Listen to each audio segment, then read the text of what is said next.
Hello, this is Dr. Paul Cottrell, and I am recording this on April 4th. We're going to go over mostly the news about the downing of the F-15. There was also a hit on an A-10 and two Black Hawks yesterday. They're still trying to find one of the crew members of the F-15. They found the pilot, but the weapons specialist is still in rescue mode. We don't know if he's alive or dead or captured or whatever. Um, that's probably the biggest part of the news. Now, what is interesting is the Pentagon seems to be relatively quiet about this. The White House is very quiet about it. A lot of the mainstream media is very negative about Trump. So we're going to do a survey of the landscape of the news on that particular subject. Maybe there'll be something breaking, you never know. But please help support the work that I do. All these videos are for free. Make sure you subscribe. Ask your social media to follow me. Share the links. Those are great ways. Another great way to support the work and to cover the content that I create is to be a member on my Patreon channel. You can also be a member to my Substack channel, or you can donate on my website, the-studio-reykjavik.com. You can donate through Stripe, PayPal, or buy me a coffee. Follow me on YouTube, Brighteon, Bitchute, and Rumble. You can also follow me on Apple Podcasts, Podomatic, and TikTok, X, and GETTR. So there's lots of ways to consume the content that I create. All of it's for free. All right, I have thousands of videos out there for free. So please help support the work that I do. And I have great products on my store, the-studio-reykjavik.com. I have ebooks about finance, about artificial intelligence, genomics, endocrinology. So there's many different subjects. There's around 8 different books that I've written over the years. I also have course material on immunology and pulmonology that you can learn from. You get a lot of content. And I have great supplements that I use every day to slow down the aging process. They work. It's a protocol that I've developed over the years. If you follow my advice, you will slow down the aging process and get healthy. Some of the products that I have that you should get are the structural nanosilver soaps. You can get it in peppermint and also in lemongrass. That's what I have in stock right now. Get a couple bars for your household. This will help with the health of your skin and your pores and neutralize because they have structural nanosilver. It's a lot better than some of the other soaps that you may be using. I also have structural nanosilver toothpaste. It has no fluoride. It'll whiten your teeth, freshen your breath, reduce inflammation at the gum line, help the gum line health, and this will neutralize because it's the structural nanosilver. And with good oral hygiene, you'll also improve your cardiovascular health and your valvular health. Why? Poor oral hygiene can lead to problems with your cardiovascular health. So you want a very powerful toothpaste. This is the best you can get. So please go to my store, the-studio-reykjavik.com, and get the structural nanosilver toothpaste. It neutralizes. So you should be using this every day, but especially during the cold season. And vitamin C and magnesium boosts up your immune system, helps with your skin. This stacks really well with the collagen. You drink filtered water, take the vitamin C and take the collagen. The vitamin C and the collagen will cross-link and improve your dermal layer. Vitamin C and magnesium also helps to boost up your immune system and helps with your brain function. Magnesium is super important for brain function. So please go to my store, the-studio-reykjavik.com. Use discount 5, get $5 off any order. And if you take my advice throughout this video, you will slow down the aging process. All right, with that, let's go to Fox News. Tower is the urgent search for a missing F-15E crew member. A U.S. fighter jet is down behind enemy lines in Iran. It is the first American warplane shot down by Iran since Operation Epic Fury began just 5 weeks ago. The chief correspondent, Jonathan Hunt, joining us live from Tel Aviv with the very latest. Jonathan. Good morning to you guys. There is quite literally a race on to find that missing F-15E crew member. The U.S. doing everything it can, of course, to bring him home safely, but the Iranian military also looking for him, looking for what would be obviously a huge propaganda victory. If they can find that crew member, they would obviously parade him on Iranian state TV. Talking of Iranian state TV, they were very quick to start showing.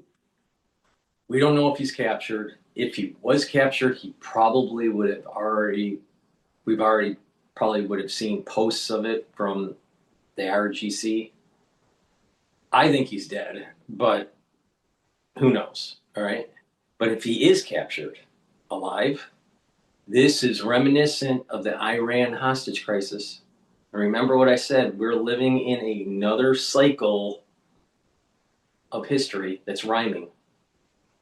And we're at a fork in the road. Are we going to be like Carter, President Carter, and fail? Or are we going to succeed, pick the path of success?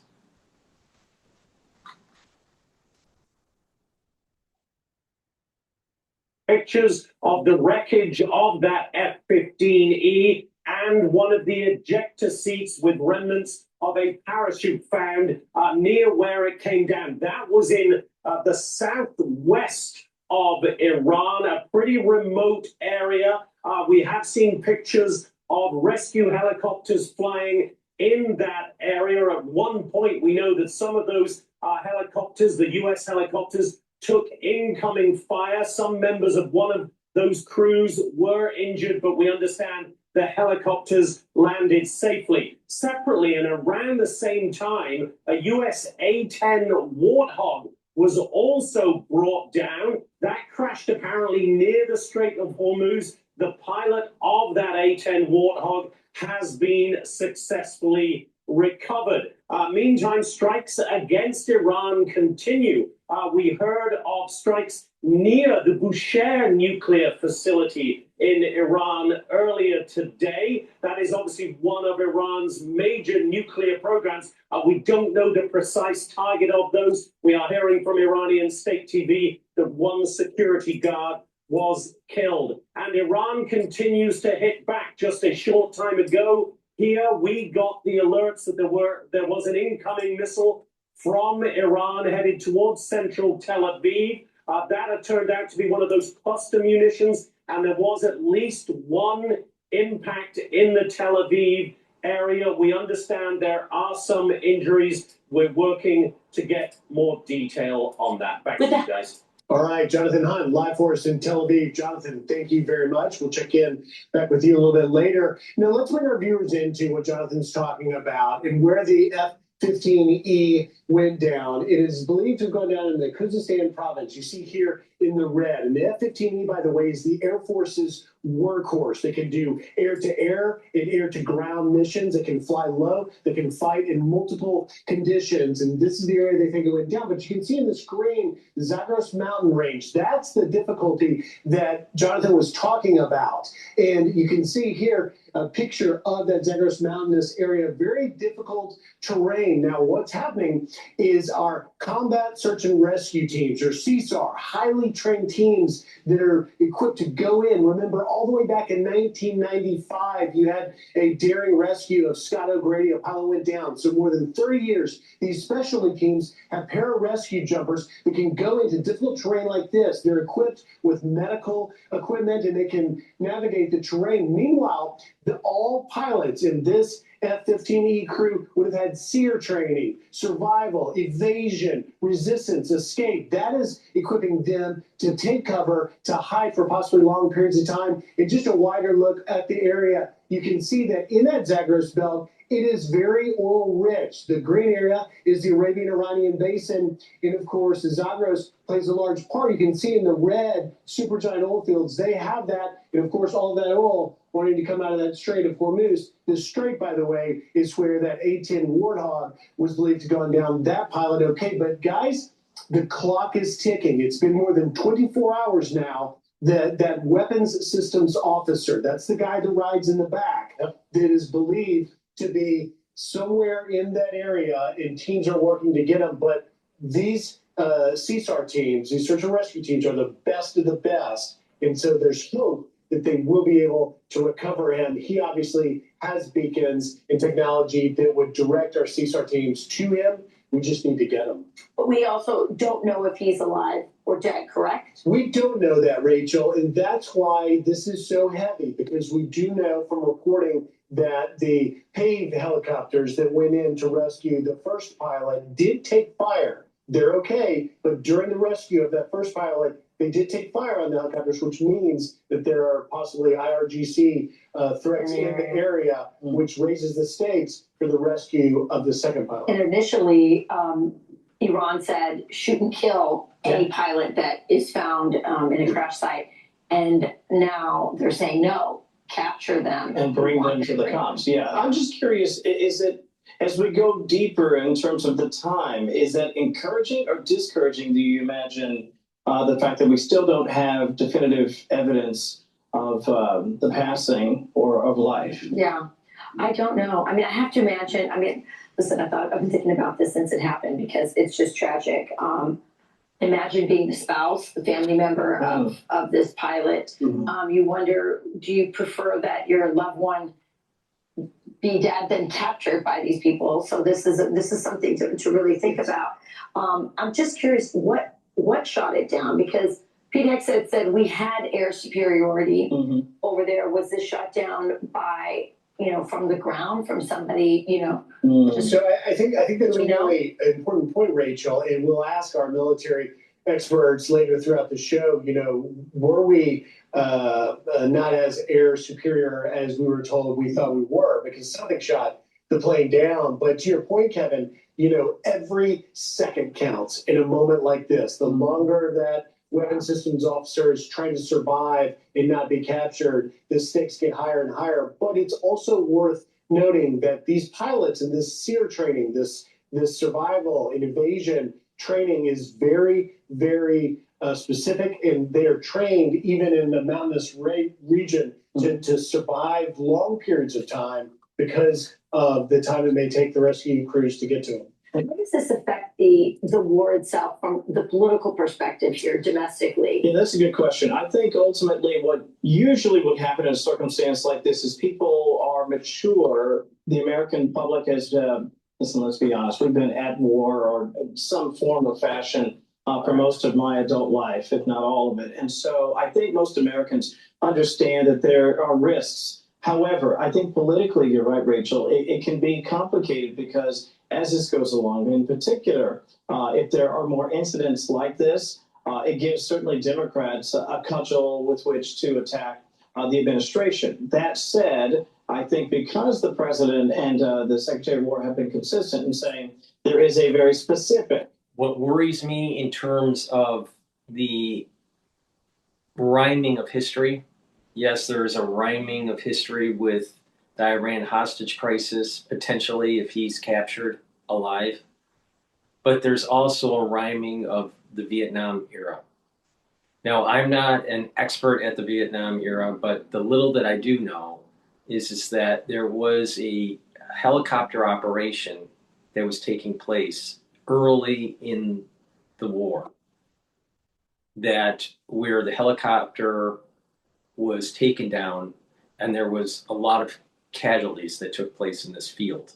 I don't know the name of the actual battle, but it was at the very beginning of the war.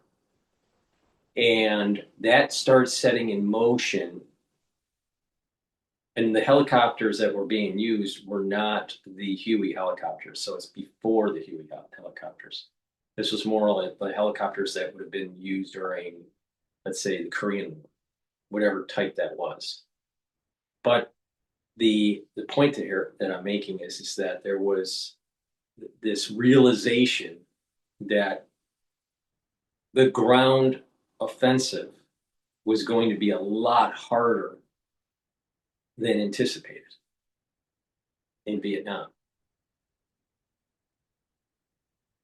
I have this sense that there's a rhyme here. There's a similarity that's starting to take hold. Another similarity that I'm picking up is that Iran's terrain is very mountainous, especially on the west, all along the west and a big part of the southern area of the country. Well, that means caves. That means mountainous terrain. It's not really conducive for mechanized warfare. And it's a lot harder to just bomb them to oblivion in the mountains.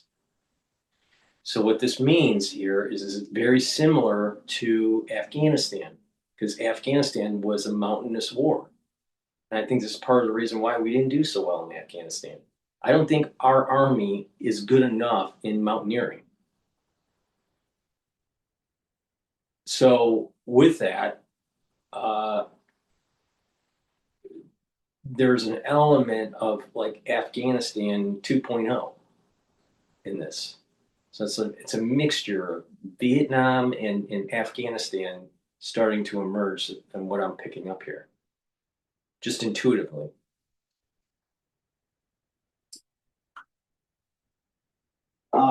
Motivation here, there's a very specific mission here. Yes, this is war. Yes, there will be things that happen. That's part of it. As I heard Paul Morrow say yesterday, listen, the enemy gets a say in this too. So I do think that there will be some political risk here, especially as things like this do happen. But I think ultimately, as long as the president stands by his word, which is there's a specific timeline, there's a specific mission here. If he does that, the American people, I think, will give him that leeway. Want even more Fox News on YouTube? Become a Fox News Patriot today. Click join to find out how. We're going to go to live now about airstrikes hit near Iranian nuclear facility after U.S. warplane shot down. Please go to my store, the-studio-reykjavik.com. Get the Boomer Boost. This has 68 nutrients. It's a very comprehensive compound pork profile. I take this every day. This is a month supply. You mix it with soft foods like hummus or yogurt or applesauce. You can also mix it in a smoothie or just with milk or just with filtered water, but take it every day. This will help many different systems in your body. So you get the most bang for your buck by taking this every day. This will help with brain function, allow you to sleep better. It'll improve your memory. You'll be able to concentrate better. It'll also help with musculature, especially if you're doing resistance training. It will help with your immune system and your endocrine system, boost them up. It'll help with your cardiovascular health. It'll rev up your energy levels and increase your cellular metabolism. So you're going to get leaner and you're going to have lots of energy, and it's going to be a steady burn of energy, no spiking. So if you want to improve your health, please go to my store and start with the Boomer Boost. Very high quality, and it works. And if you are someone that gets headaches regularly, you will also notice that your headaches will diminish. The prevalence of the headaches and the severity of the headache will go down. So the prevalence will go down, the severity of the headache will go down. So please go to my store, the-studio-reykjavik.com, and get the Boomer Boost.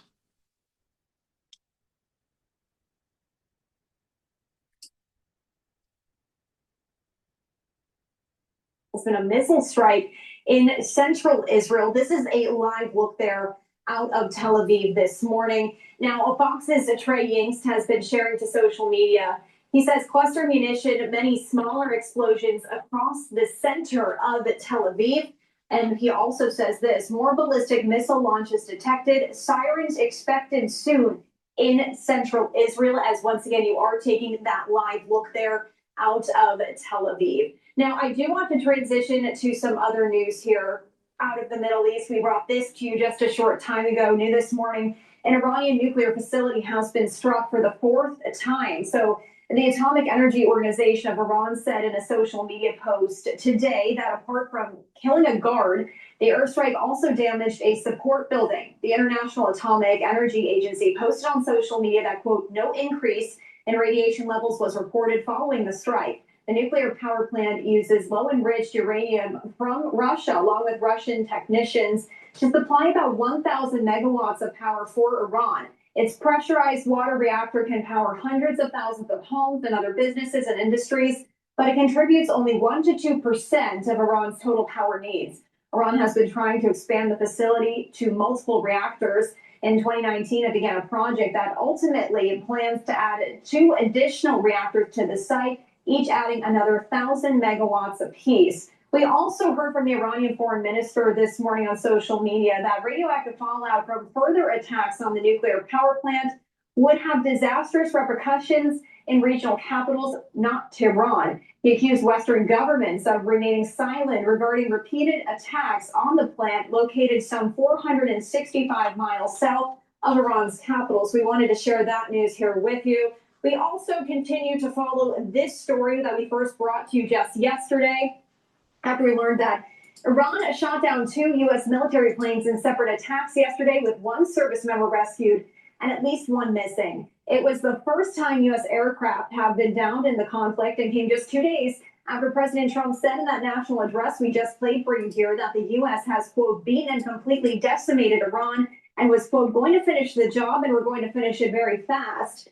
Now, according to the Associated Press, in a brief telephone interview yesterday, President Trump declined to discuss the search and rescue effort. He was asked if it would impact negotiations with Iran, and he said, quote, no, not at all. No, it's war. Now, this also coming here after this post to Truth Social on Thursday from President Trump, warning that the U.S. military had not, quote, even started destroying what's left in Iran. President Trump said bridges would be next, then electric power plants. He added that new regime leadership knows what has to be done. Now, during that address, again, from Wednesday night, President Trump said the U.S. will hit Iran extremely hard over the next 2 to 3 weeks. TurboTax locations are now open in your neighborhood. So, hand off your taxes to an expert today. Now, local experts do your taxes with 100% accuracy. We're going to go to Al Jazeera here. What will be of interest and what they expect to see on Friday 6.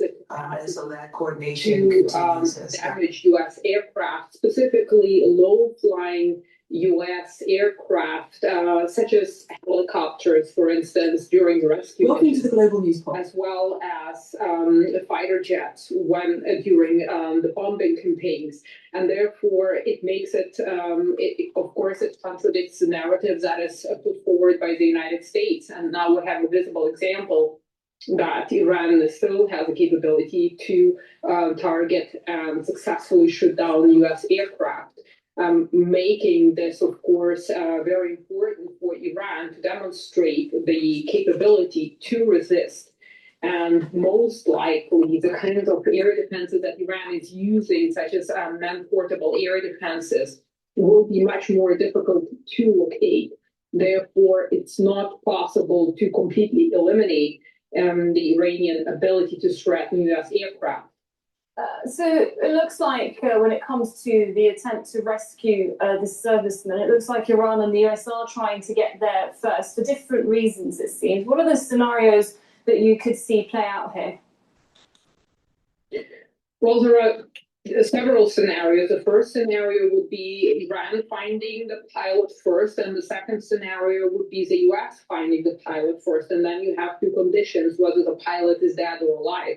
It seems like the pilot is still alive, and therefore it would be expected, given the fact that the U.S. and air crew members and special forces undergo survival, evasion, resistance, and escape training, that he will try to blend with the terrain and to survive as long as possible, to make it possible for the U.S. crews to locate him and to rescue him. But then again, you have the contradiction of if he hides well and conceals his location, because the U.S. is operating from the air, it needs constant intelligence and surveillance in order to be able to locate him.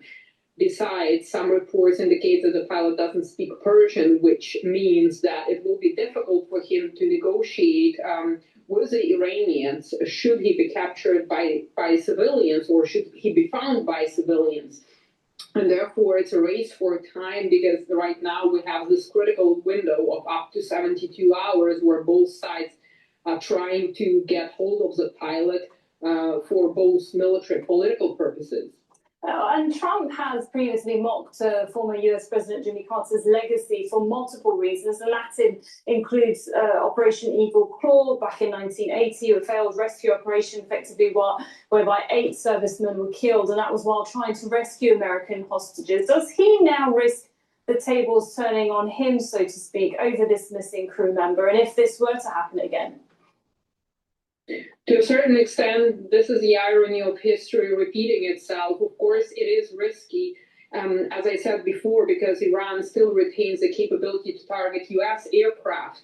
And even locating the pilot doesn't necessarily mean it will be easy to extract him. So the operation is very risky. And generally speaking, doctrinally, you wouldn't want to lose more personnel by trying to save one person. So yes, it could potentially escalate if the rescue aircraft is shot down by the Iranian side. So we could see a repeat here. Right now, it's still too difficult to judge what is going to happen. But what we need to understand is that it's dangerous to underestimate the capabilities that the Iranian military and the Islamic Revolutionary Guard still have.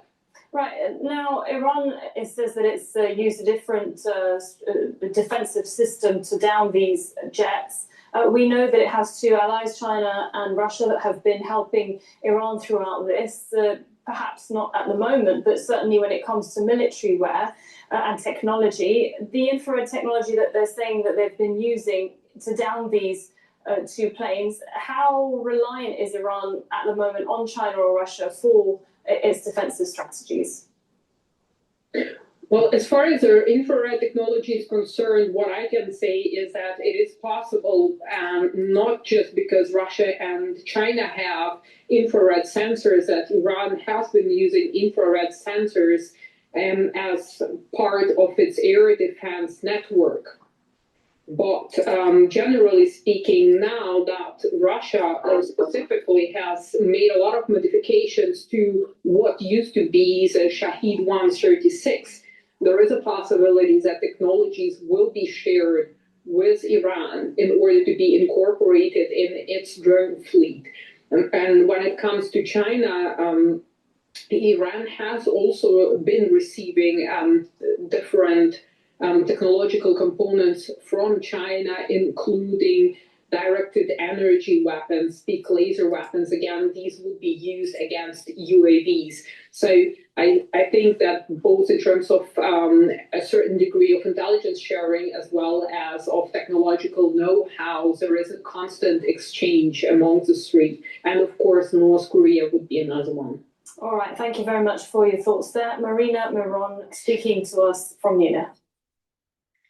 Now, an airstrike has hit the perimeter of Iran's Bushehr nuclear power plant in the south. 1 person was killed in that attack. Initial assessments indicated there was no damage to the plant's main units. The Atomic Energy Organization of Iran says this is the 4th attack on the plant since the start of the war. It warns that significant damage to the facility could lead to a major nuclear accident with regional consequences that would be, quote, irreparable.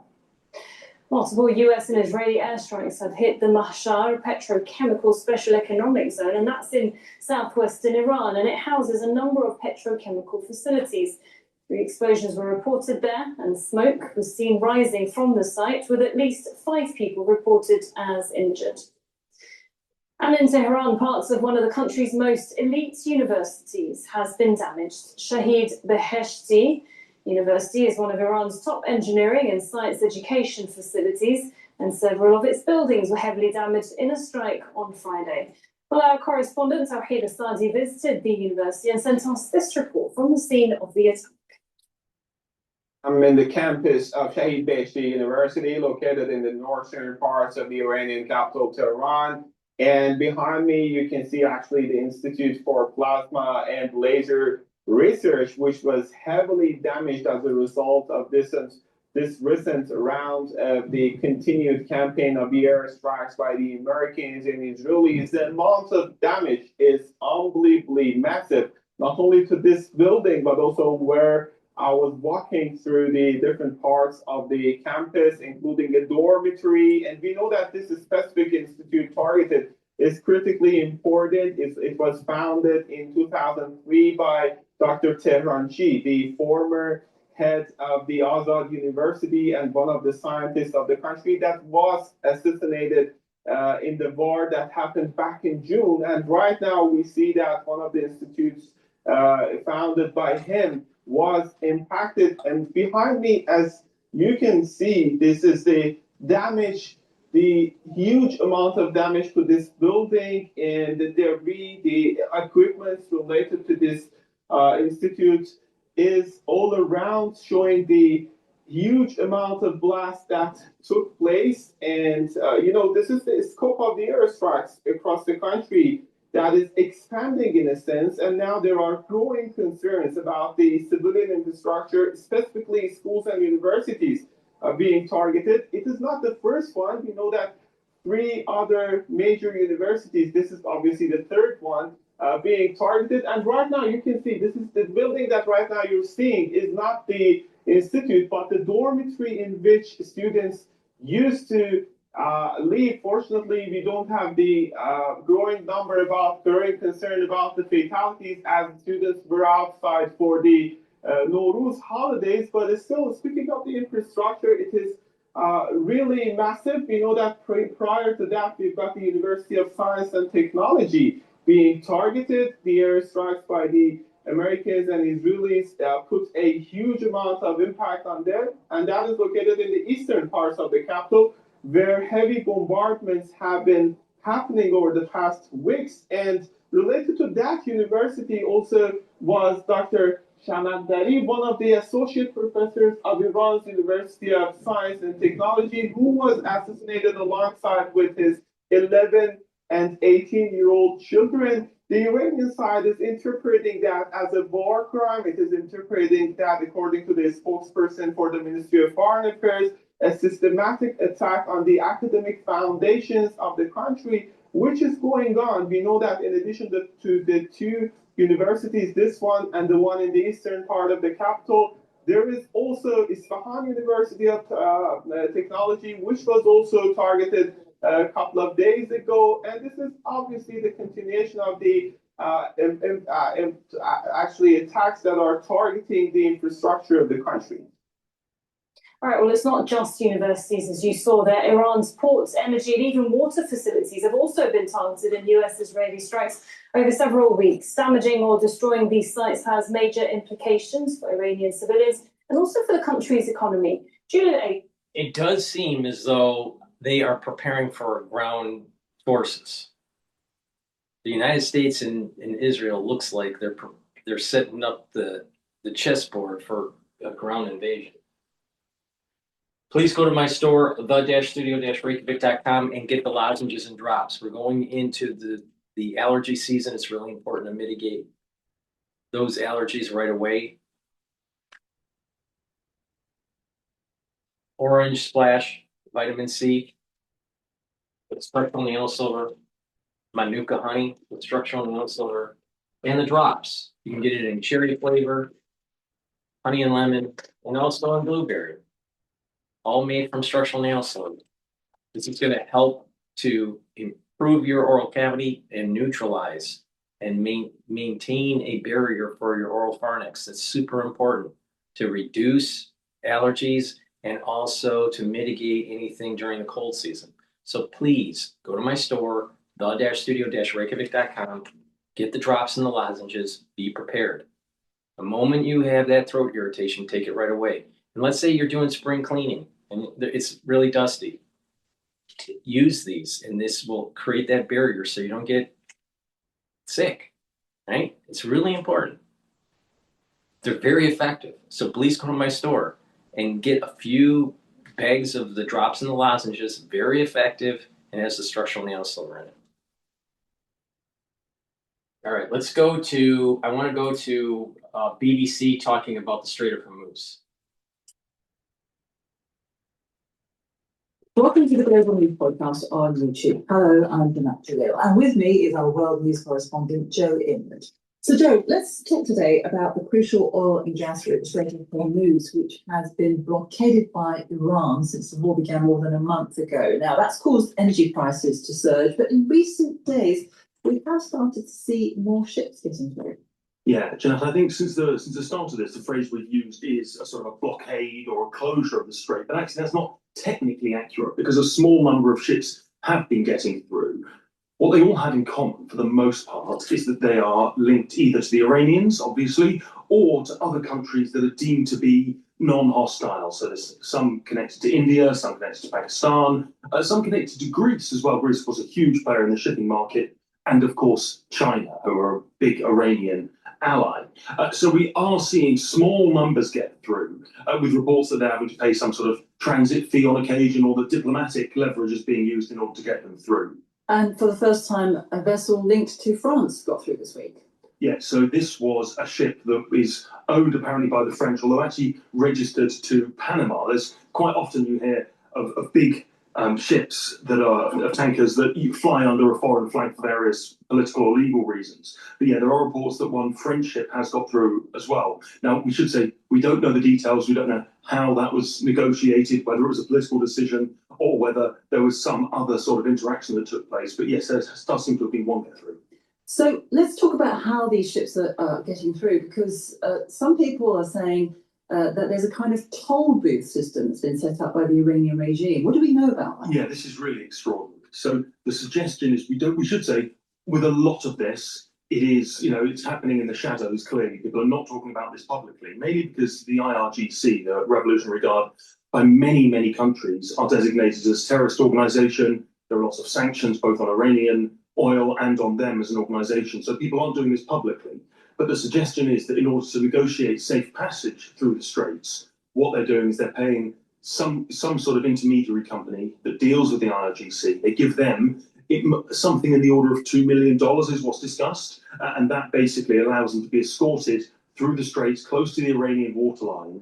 Again, we don't know if the escorting is necessary because of the risk of sea mines. That's something that really I know is a major concern for shipping companies, for other governments. The idea they might have mined the Strait of Hormuz, but by paying this large amount of money, it seems that these ships are able to negotiate safe and free passage. Now, just to discuss the amounts here, 2 million is also the capacity in barrels of quite a lot of these oil tankers. So what you're looking at is a situation where an oil tanker carrying 2 million barrels of oil might have to pay $2 million. Sounds like a lot, but when you consider that the price of a barrel of oil has gone up many, many more times than that, from sort of 60-ish or so up to more than 100 at points, there are probably some shipping companies that are saying, well, actually, we're not happy about this, but it does probably make financial sense. And for many Western nations in particular, a toll booth system just isn't acceptable, as you say, because of the sanctions and also because of international law. Yeah, so there was a meeting yesterday. It was hosted by the UK, where the Foreign Secretary, Yvette Cooper, basically got 40 other sort of like-minded nations together, and they have rejected this as an idea. They basically said it's a breach of international law, you're not allowed to do that. But you could imagine that the Iranians, who have said, we've had a huge amount of destruction done to our territory, the Americans aren't going to pay the reparations that we seek. They might start to say, well, hang on a second, this is a way for us to recoup some of the costs that we've incurred. And if international shipping has to pay $1 per barrel, well, international shipping and the international oil industry can cope with that. I don't think that is going to be seen as acceptable by the Western governments. But whether there's a big difference between whether they say, we don't think this is acceptable, but then actually go, well, we can't do anything about it, because that's the main thing. Nobody else seems to be coming up with an alternative. I mean, how to stop this partial blockade? Donald Trump has said repeatedly, just go in and take it. It's easy. Well, the truth is, it's not easy. It's going to be incredible. Build on-brand assets in no time with Canva's AI-powered design generator. Simply type an idea and watch it. The truth is, it's not easy. It's going to be incredibly difficult, incredibly dangerous. The Iranians have got significant capacity to target this shipping, to lay landmines. They've got small, fast ships. They've got naval drones. And I'm pretty sure if you introduced a system whereby every single ship that was going through the Strait of Hormuz had to have a naval escort and do so under the risk of fire, that would cost a lot more than the potential toll, I think, might be the calculation that these companies and governments make. And so it could be that they think, well, this is a price worth paying. Again, we just don't know at this point. There'll be all sorts of problems about how that happens. As I said, it would not be, that it might invalidate their insurance. There would be problems with making that sort of payment. And of course, they could face repercussions for breaching American, European sanctions. So it's really, really complicated. But evidently, some carriers are saying that this might be something that's worth doing for now. And time is running out, because even if the war ends today, the Strait of Hormuz could effectively remain mostly blockaded. And if it does, that could have devastating consequences for many poorer nations between Africa and Asia. We're already seeing it. Just to use as an example, Pakistan, who I mentioned before. Now, Pakistan are very much considered to be a kind of a friendly nation by the Iranians. They're the ones who have said they're happy to host talks. They're trying to convene other influential regional states. They have just put up the price of their diesel by about 50%. Now, that is going to have a devastating consequence for small businesses. I mean, we've seen footage of row upon row upon row of, blokes on motorbikes queuing up to get petrol, only putting tiny bits in. These are people who are not wealthy, do not have a huge amount of disposable income, and probably cannot take the idea that the cost of running their motorbike has nearly doubled. So yeah, and of course, not just that, you've got fertilizer, which is going to have a huge consequence for Africa. You've got jet fuel, that's having a global impact. This is not just about oil and gas. It's about a huge range of things. And as you say, that will have serious consequences for large parts of the world and the developing world especially. And let's not forget the crews that are stuck on these ships, have been stuck there for weeks now, some of them with supplies running low. Yeah, there's thousands, tens of thousands maybe, of people sitting on these ships, mostly young men, lots of them from the developing world, who are going to be trapped in increasingly difficult positions. We've had some accounts sent into the BBC or some work done by our colleagues online, talking to them, talking to the captains, talking to the crews, and they paint an increasingly desperate picture. I mean, firstly, there's the concern around being under fire. We have seen some tankers that have been hit, and that is, that's a real risk, and it's really concerning and presumably very stressful for them and for their families. But then also, how are they going to get resupplied? They might have, you don't travel with an infinite, larder on your ship. They're going to be down to a few weeks, maybe a couple of months worth of food. We've heard talk about rationing, and of just an increasingly difficult and stressful and potentially dangerous life for these people who, once again, this isn't, we are not talking about people who are, living a life of luxury or wealthy people. These are, often, poor working sailors from the developing world who are being forced to endure really difficult situations as a consequence of a war that they had no part in starting, but are the victims of. Thanks very much, Joe. That was the BBC's Joe Inwood joining me tonight. The international community should not put up with having to pay a toll to Iran. But our military should have secured the strait by now. I really believe that. Please go to my store, the-studio-reykjavik.com, and get the magnesium and zinc. This will help to boost up your immune system and help with brain function. Magnesium is super important for brain function. Too many people do not take enough magnesium in their supplementation. It's really important to take. Go to my store and get the magnesium and zinc.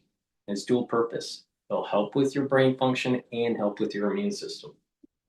Another great stack to take is the ashwagandha root with the lignans. What this will do is it'll help with your immune system, your endocrine system, your cardiovascular system, and brain function. Why? Because it's soaking up free radicals, it's bringing down inflammation. Ashwagandha root will help with bringing down that inflammation. It helps to control cortisol levels. All right. See, a lot of people don't realize that when you have chronic levels of cortisol, it starts to do damage to your organs, your tissues, and suppresses your immune system. So if you control the cortisol, the high levels of cortisol, what you're actually doing is improving your immune system and allowing your body to heal. It also will help to control your blood glucose levels. So it's reducing that inflammatory response at the vascular level. So that's really important for your vascular system and for your brain function. Now, lignans soaks up free radicals, brings down inflammation, and will also help with the brain function, the cardiovascular system, and the immune system. So stack these together, you get the max benefit. It's really important. You can also stack it with the turmeric that will soak up free radicals and bring down inflammation. Please go to my store, the-studio-reykjavik.com, and get the great supplements that I offer. Stack them the way I'm telling you to get the max benefit to slow down the aging process.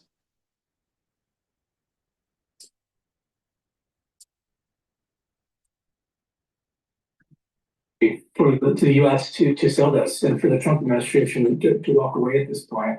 There's also a lot of momentum, I'm sure, in the U.S. government to get this soldier back and to do whatever it takes to get him or her back into the United States. So with that effort, it will be hard to wind down the rest of the operations, not provide the air cover that's needed for continued operations or to continue planning for retracting this individual if he or she is still alive.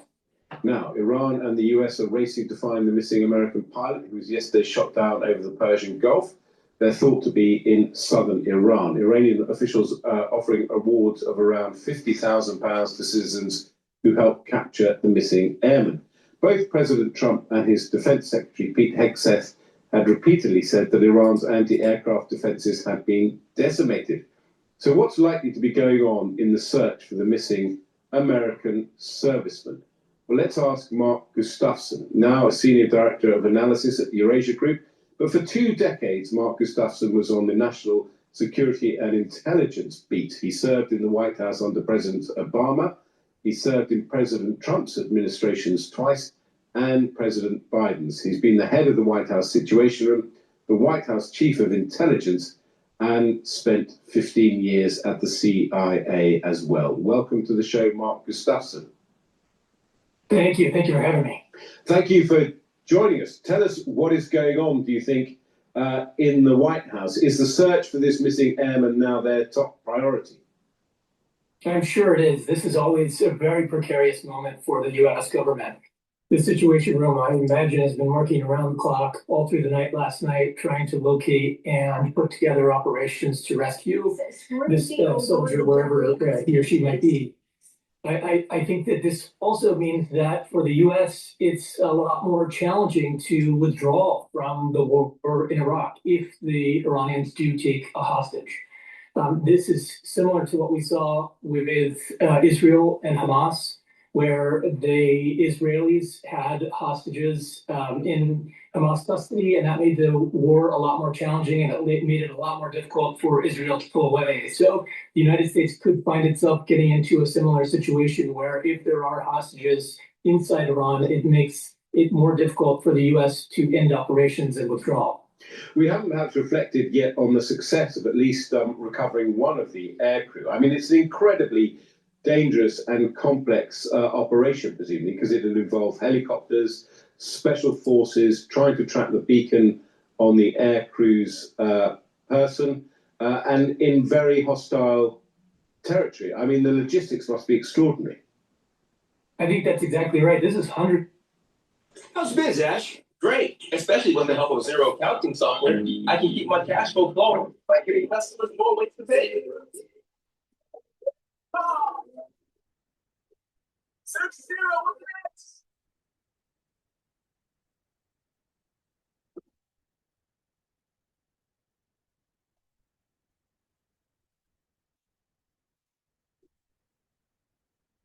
I think that's exactly right. This is hundreds of miles inside Iranian territory. And the Iranians have already proven that they can shoot down some of these planes, which means there are probably weapons on the ground that are capable of taking down some of the rescue planes or helicopters that might be coming in. That makes for a very dangerous environment and makes this operation more challenging than others I've seen in the past. And what will it do in terms of the White House recalibrating its operations in Iran? Because clearly, with Donald Trump claiming that Iran can't do a thing about US planes flying through its airspace, it's quite clear they can do a thing. It might be a one-off, but it might completely recalibrate how what aircraft fly over Iran now? I think it does change the game. It makes it difficult for the long-term play for the United States because if the Iranians do have a hostage in custody, it makes it a lot harder to pull away, declare victory, and take an off-ramp, which some people expected President Trump to do in the next couple of weeks. If there is a hostage in Iranian custody, it makes it a lot more difficult. And then in terms of additional operations and the offensive plan to continue to strike targets across Iran, the U.S. military is going to be more hesitant to do that now that they've already lost a plane. They lost 2 planes yesterday, and so this has put them in a difficult situation in terms of what's next.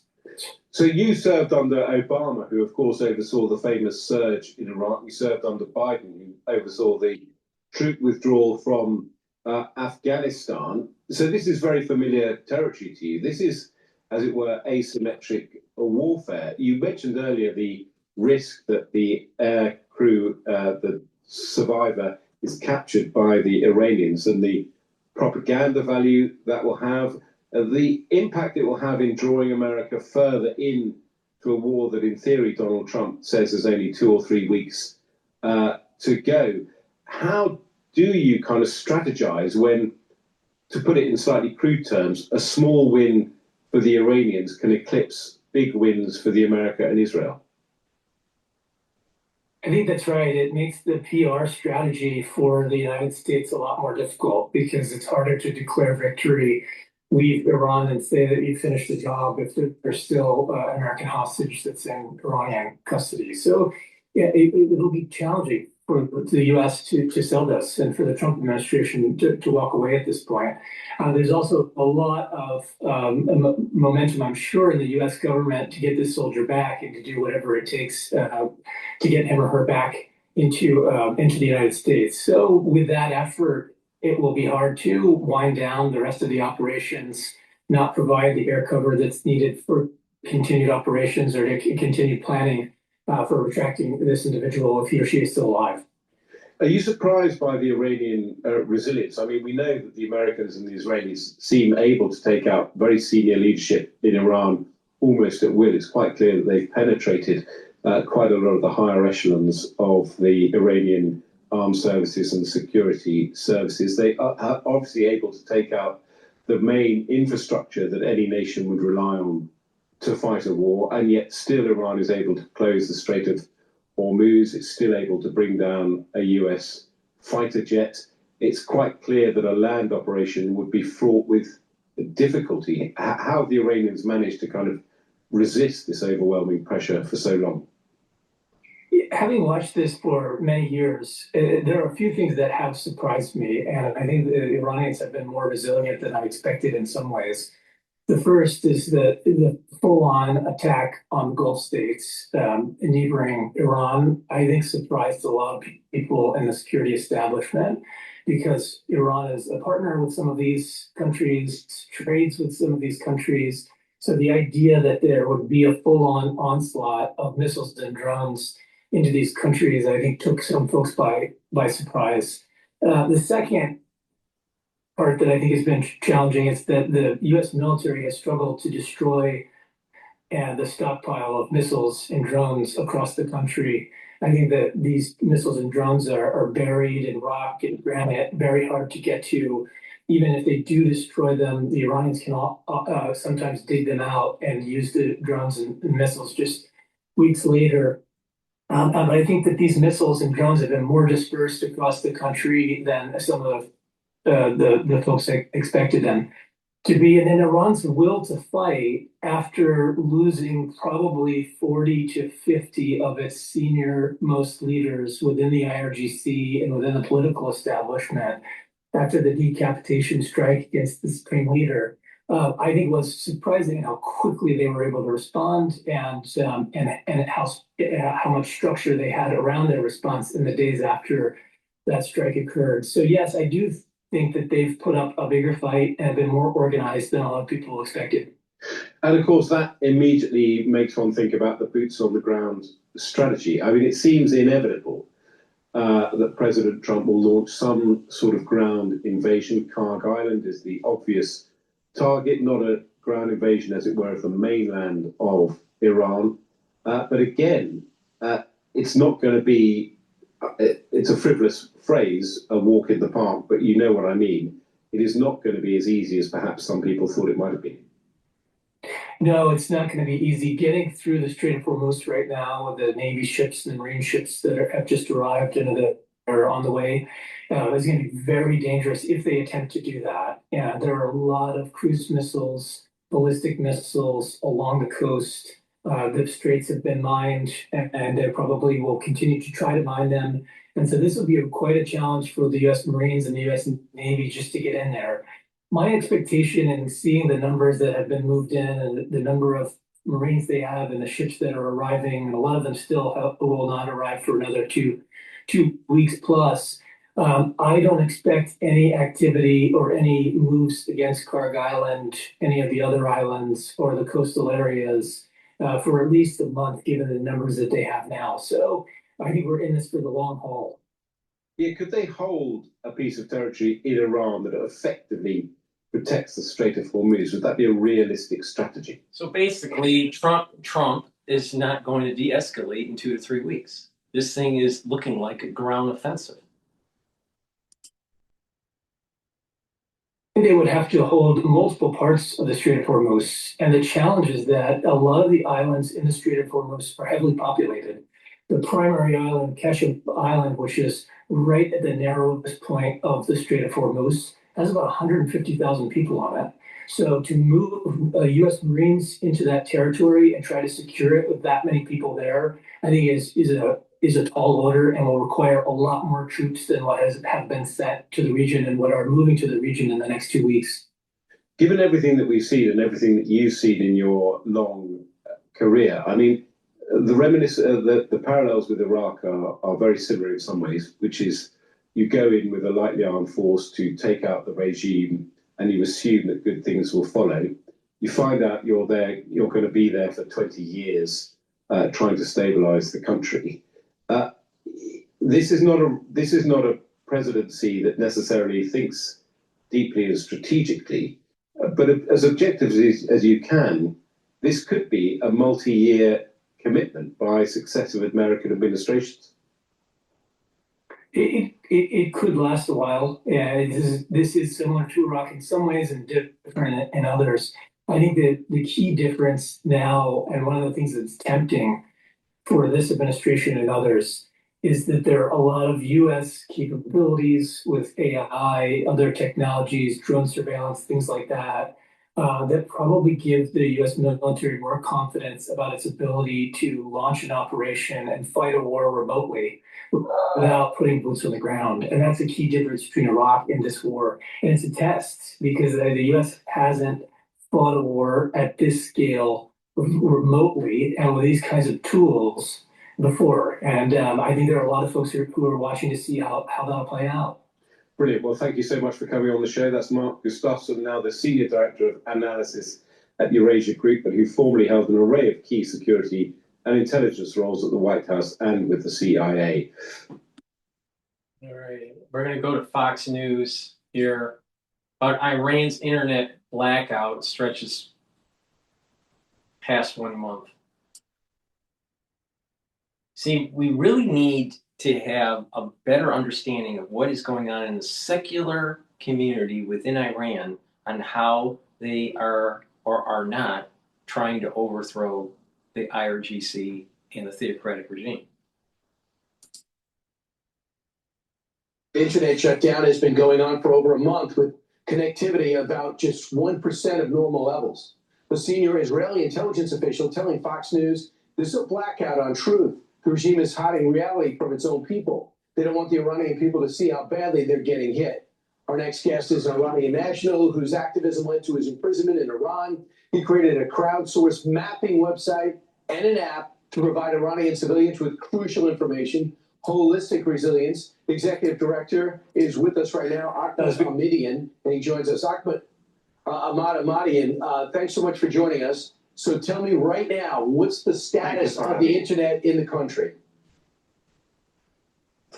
So thank you for having me on the show. It's been more than 33 days that there has been a total internet blackout in Iran, and the only way that internet connectivity existed in Iran and the information that is coming out of Iran is the few number, like, tens of thousands of Starlink devices that are inside the country, and some of the VPNs, when there is any international connectivity with the Iranian internet, they might work. But the only one that the government has not been able to shut down and cut off has been the tens of thousands of Starlink devices in Iran, that the number, might exceed more than 50,000 numbers. But that's still among the number of population, which is 92 million of the people. This is 0.1% of the population, and 99.9% of the people are still disconnected from the internet. So what can we do cyber-wise to get the internet on there? We know they're putting themselves on national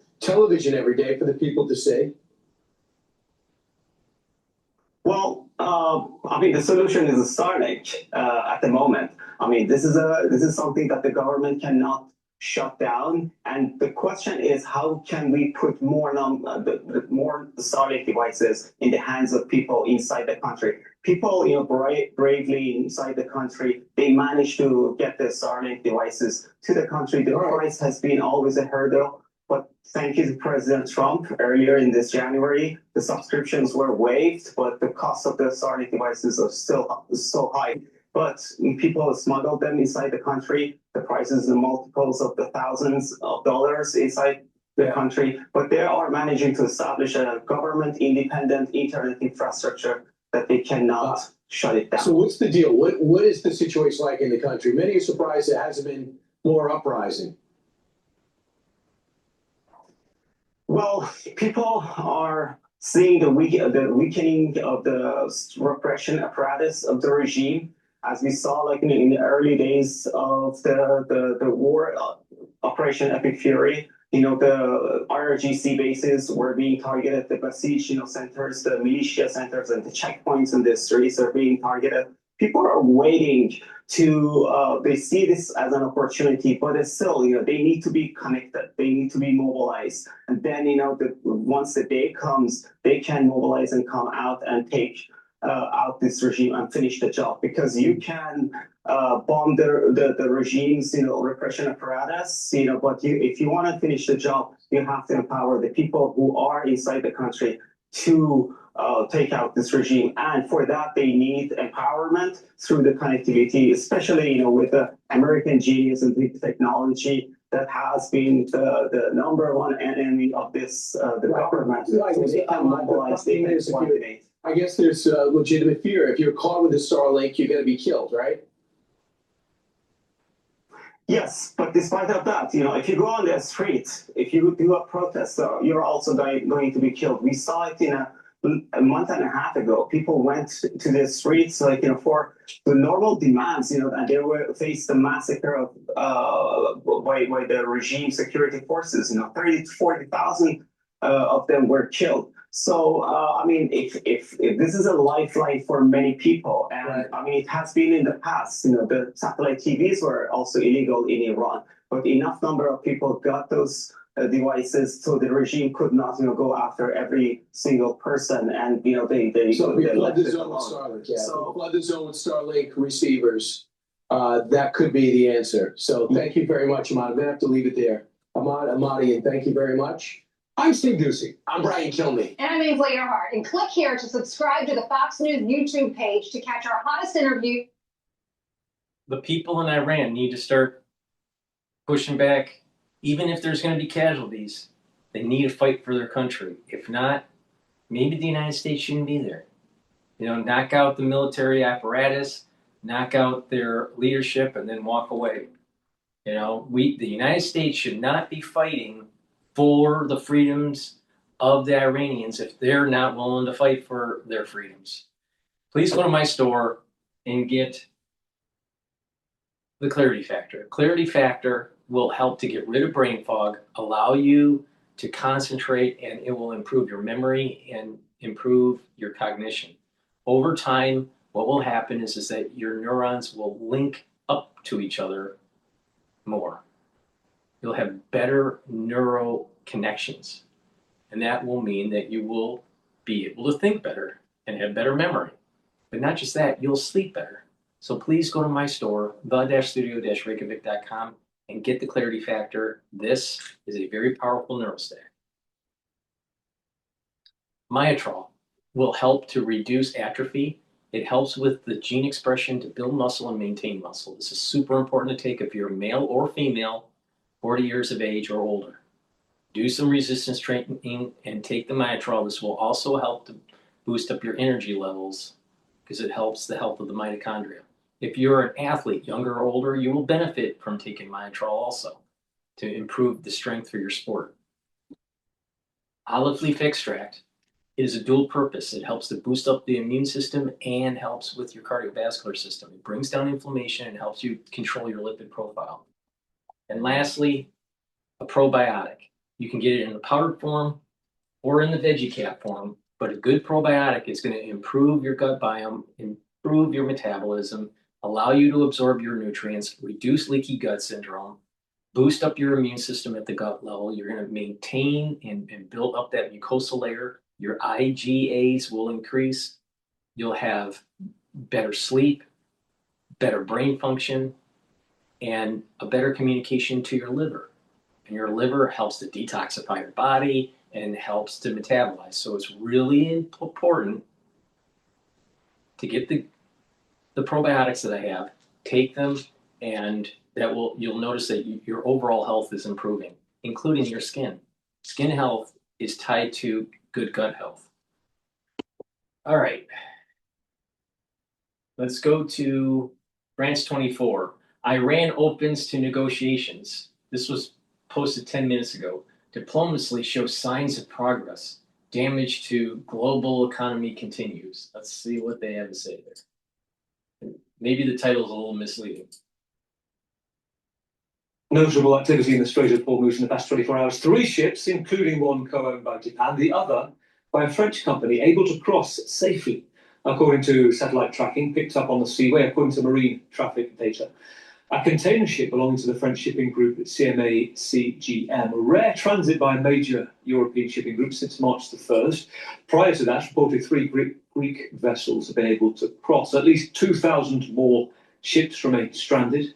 It's more than 20,000 ships' crew still on board, some of them reportedly rationing. Now, the Iranian Revolutionary Guard continuing to threaten, quote, hostile countries. And it comes as the French president is in South Korea talking about finding a way to open the strait, days after France objected to UN resolution drafted by the Gulf states and the US to give legal right to force of opening the strait by, quote, any means necessary. Are the 2 means. Let's bring in Christian Bitchute, the Professor of International Relations at the University of Copenhagen and author of the book Understanding Maritime Security. Great to talk to you tonight, Professor. Let's begin on your understanding of this French vessel apparently being able to leave. What's your reading of that? So it seems that diplomacy is starting to work. More and more ships are now passing through the strait, and that is in many ways good news. But obviously, it's still far from normal. Usually 140 ships go through the strait. But I think these are relatively positive signals that Iran is open for negotiations, and I'm optimistic that we are finding solutions. But unfortunately, none of this is going fast enough, and the damage to the global economy obviously continues. This is interesting. Let me put this kind of context framing to you and see which you think is relevant right now. Wednesday, Bahrain drafts a UN resolution that, if agreed, legally authorises all members of the UN to take military action, force any means necessary to keep the Strait of Hormuz open. Didn't go through. It was changed because Russia, strategic ally, China, most important trade partner to Iran, were against it. France too. The wording from France is that they are concerned about proportionality under international law, avoiding another escalation. President Macron said as much in South Korea. And so that's changed. The vote goes ahead tomorrow. Now it's defensive means only. Is there a link? Are you saying that this diplomacy is being registered? So diplomacy here works on several levels. One is the direct negotiation with Iran over the passage of individual ships, and that has been going on over the last weeks. And it was also India, Indonesia, and other countries got their ships through. So this is one level of diplomacy. Another very important level are the discussions on the UN Secretary General's fertilizer initiative that apparently has made some progress, but not as fast as was initially expected. And here the idea is to let ships through that carry fertilizer or humanitarian aid. And Oman has been proposed there as the site where the UN could do verification of vessels and so on. The other layer is the UN Security Council, and Bahrain has put forward an initial Security Council resolution a couple of weeks back, 2817, and that was passed in a historic situation because more than 135 states supported the resolution. The question now is, what is the next step in the UN Security Council? And in many ways, the idea that the strait could be opened by a military force is misleading. And in that sense, I can understand the resistance towards the idea that the resolution should operate under Chapter 7 and sanction the use of force. In military terms, we cannot go back to normal. Escorting ships through the straits is extremely difficult, and instead, without a ceasefire, we cannot go to the next stage of developing a regime for the strait where we can gradually have more and more ships passing through. So I do not expect to see a UN Security Council resolution being adopted by consensus that actually includes the use of force. But tomorrow we're most likely going to know more. It's very interesting, Professor. So you're saying if there is an agreement at the Security Council, and again the language has changed from, quote, as you talked about, Charter 7 of the UN Charter, which is any means necessary. Again, France was concerned about preemptive strikes, to defensive means, which we don't know, but that would essentially be anything that is targeting the shipping. It could be escorted, and the right to fire back. Are you saying that if that goes ahead, you also don't think that is the most conducive way to actually getting this strait running as it was before? Absolutely. It's really, really difficult to offer the level of protection that the shipping industry actually would require. And here we are looking at the broad range of weapons that Iran de facto has. It is very difficult to offer escort to a large number of ships, and even then, the risk that a ship gets hit is extremely high. And given the amount of ships that we are talking about, this is not really a viable option. And there's also the risk that Iran will integrate more and more countries as being de facto war parties, despite a UN Security Council resolution. That is also not what the shipping industry in the end is interested in. To open up the strait, we require a broader process, and very important, we should also start looking ahead in terms of what kind of setup do we need once the hostilities end, and there we should have all the plans ready in the drawer. And I know that this is already part of the negotiations in terms of how this can look like in the midterm, but also in the long-term future. Tell me, Christine, what else is moving and why right now? We talked about, you mentioned something, the Iranians wanting to do a monitoring system with Oman. There's talk of money essentially paid, 2 million or so, 1.5 million per vessel. Help us understand who's paying what to move. The owner of the ship. So one important initiative is also led by the UK and France in terms of assembling the coalition that can actually establish a sort of mechanism once we have a ceasefire, once hostilities are over, and we know that over 40 nations that want to chip into that. The German Chancellor has spoken about a sort of contact group being established for that. Others speak about a Strait of Hormuz commission, and such a mechanism has been used in the past in counter-piracy situations, for instance. And it's an effective means to arrange a naval coalition, multilateral forces, but also have a strong link to the shipping industry, the insurance industry, and so on. The Iran currently charging for the passage is quite obviously not a sustainable solution in the long run. So, but at the same time, it's also signals that Iran is actually open to certain kinds of negotiations, and these will provide the seeds for the future arrangements that we need once a ceasefire is there, which hopefully is soon. A brief thought, because there's lots of information going around about the thousands of ship's crew that are still in the Strait of Hormuz are around there and can't leave. Do you have any understanding of the situation they're facing for those still stranded? Yeah, this has to be one of the priorities to get the seafarers out of there.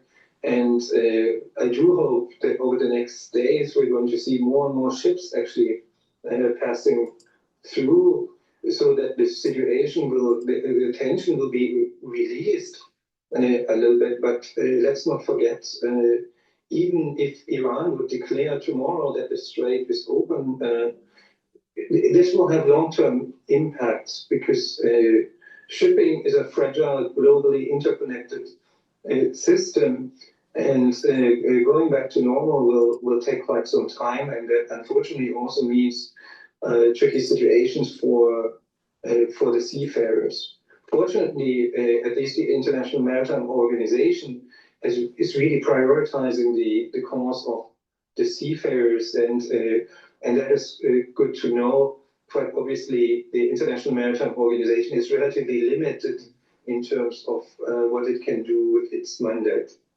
Professor, really good to talk to you tonight. Thank you for your time. Professor Christian Burger, the International Relations Professor.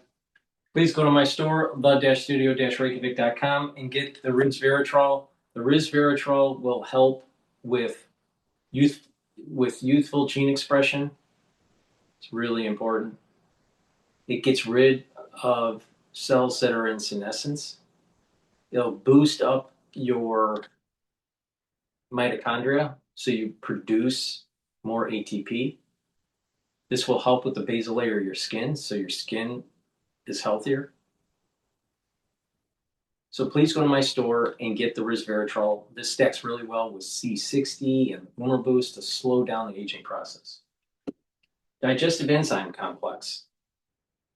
This supplement has the enzymes to help your pancreas. It helps to break up carbohydrates, proteins, and lipids. Super important if you're 40 years of age or older. No matter how healthy you are, your pancreas doesn't work as well as when it was younger. So please go to my store, get the digestive enzyme complex to help break up your proteins, carbohydrates, and lipids and reduce the load on your pancreas. You'll be able to absorb your nutrients better. Omega-3, very important for cardiovascular health. It brings down inflammation. It helps you to lower LDL levels and increase your HDL levels. And by taking omega-3, you're reducing plaque formation at the vascular level. And vitamin B complex. The first 4 B vitamins is used in the electron transport chain within your mitochondria to produce ATP, so you have more energy. Your cellular metabolism will improve, and you'll be able to protect your neurons with B12.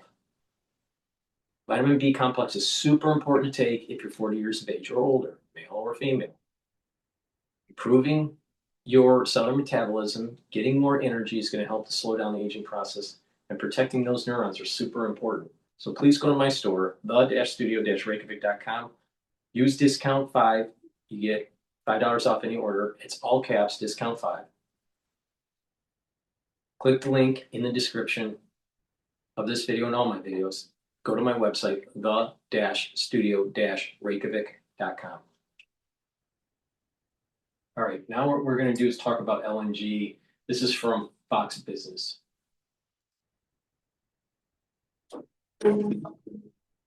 Middle Eastern oil superpowers searching for a way to avoid the dangerous Strait of Hormuz and yet still move crude to the rest of the world. The Financial Times reports today that Middle East officials are now looking to build out a network of crude and liquid natural gas pipelines through Iraq, Jordan, Syria, or Turkey as they weigh the threat that Iran could seize and then totally control the Strait of Hormuz. They are not the only ones trying to protect their energy access through brand new pipelines. Alaska is advancing a proposal for its 800. So why would you be advancing pipelines in Alaska and in the Middle East if you think that the Middle East will be solved in 2 or 3 weeks? In addition, take a look at my previous episode. And I go into detail why there's going to be a world curse on 9/11/2026. And it's going to last all the way through the first week of October of 2027. And the things that are happening are the emergent property of a complex social system based on the activities that we are doing in the Middle East. And there is going to be a curse. Bad things are going to happen around the world for everyone. All right? Now, I've been saying this for a long time, not just last episode. I've been saying this for over 2 years. So now, by advancing the pipelines, that is proving the theory from the professor that I played yesterday. He's an Asian professor, I don't remember his name. But the idea is that the United States is going to fail in the Middle East. But in the end, it's actually the United States will benefit. And the two major superpowers that are going to rise up from this chaotic event that's taking place in the Middle East will be Russia and the United States because of our energy. And this is the reason why the United States is going to amalgamate Mexico, Canada, Greenland, Central America, and the northern part of South America. This is going to be called the Technate. And as we move into this new world order, government and our society will be cybernetic.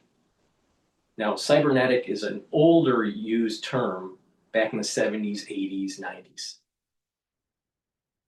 In a modern way to describe cybernetics is the use of technology and AI to make decisions, and that there will be a technocratic society, which is not a constitutional republic. All right?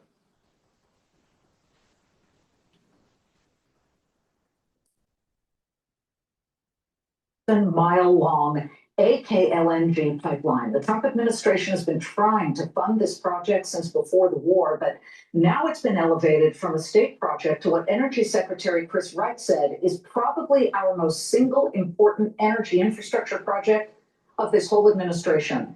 Joining me now is the man who is right there in Alaska running the state, Governor Mike Dunleavy. Governor, thank you for joining us. Glad you're here with us on Good Friday. We appreciate it. Can you give us a sense, because this is privately funded, so it's not using taxpayer money, correct? Correct. It's a privately funded project. It's huge. It'll be the largest project probably ever in the Arctic, and quite possibly the largest in the Pacific for some time to come. And so it's a massive project, 800-mile pipeline, liquefaction plant. And this is really important because what does that mean? It means that we're going to be able to export LNG to Asia. And that will circumvent LNG export from the Middle East.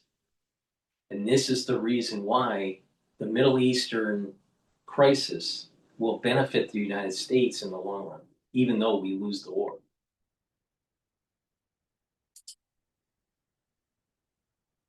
Down south on Tidewater in the North Pacific, and on the North Slope there's a gas conditioning plant. So it's huge, but we think it's time. The time is right. The time is now for obvious reasons. Well, yeah, here's an obvious reason. We saw West Texas Intermediate, the crude that trades here in the United States, soar to $111 and change just yesterday. Big, huge moves. And there has been, since the war began, there's such a pronounced spike. People are paying more at the gas pumps. So obviously, this is the kind of thing that, could you say, once it's up and running, could ease the situation no matter what type of geopolitical event is happening? Well, you bring up a good point. So Alaska has had since 1977 the Trans-Alaska Oil Pipeline pumping oil. We've pumped about 18 billion with a B, billion barrels through that pipeline, and we have billions of more to pump through that pipeline. We're also talking about a gas pipeline that would parallel that pipeline, the oil pipeline, through half of the state and then swerve off to the west for a little bit, and then also go to Tidewater.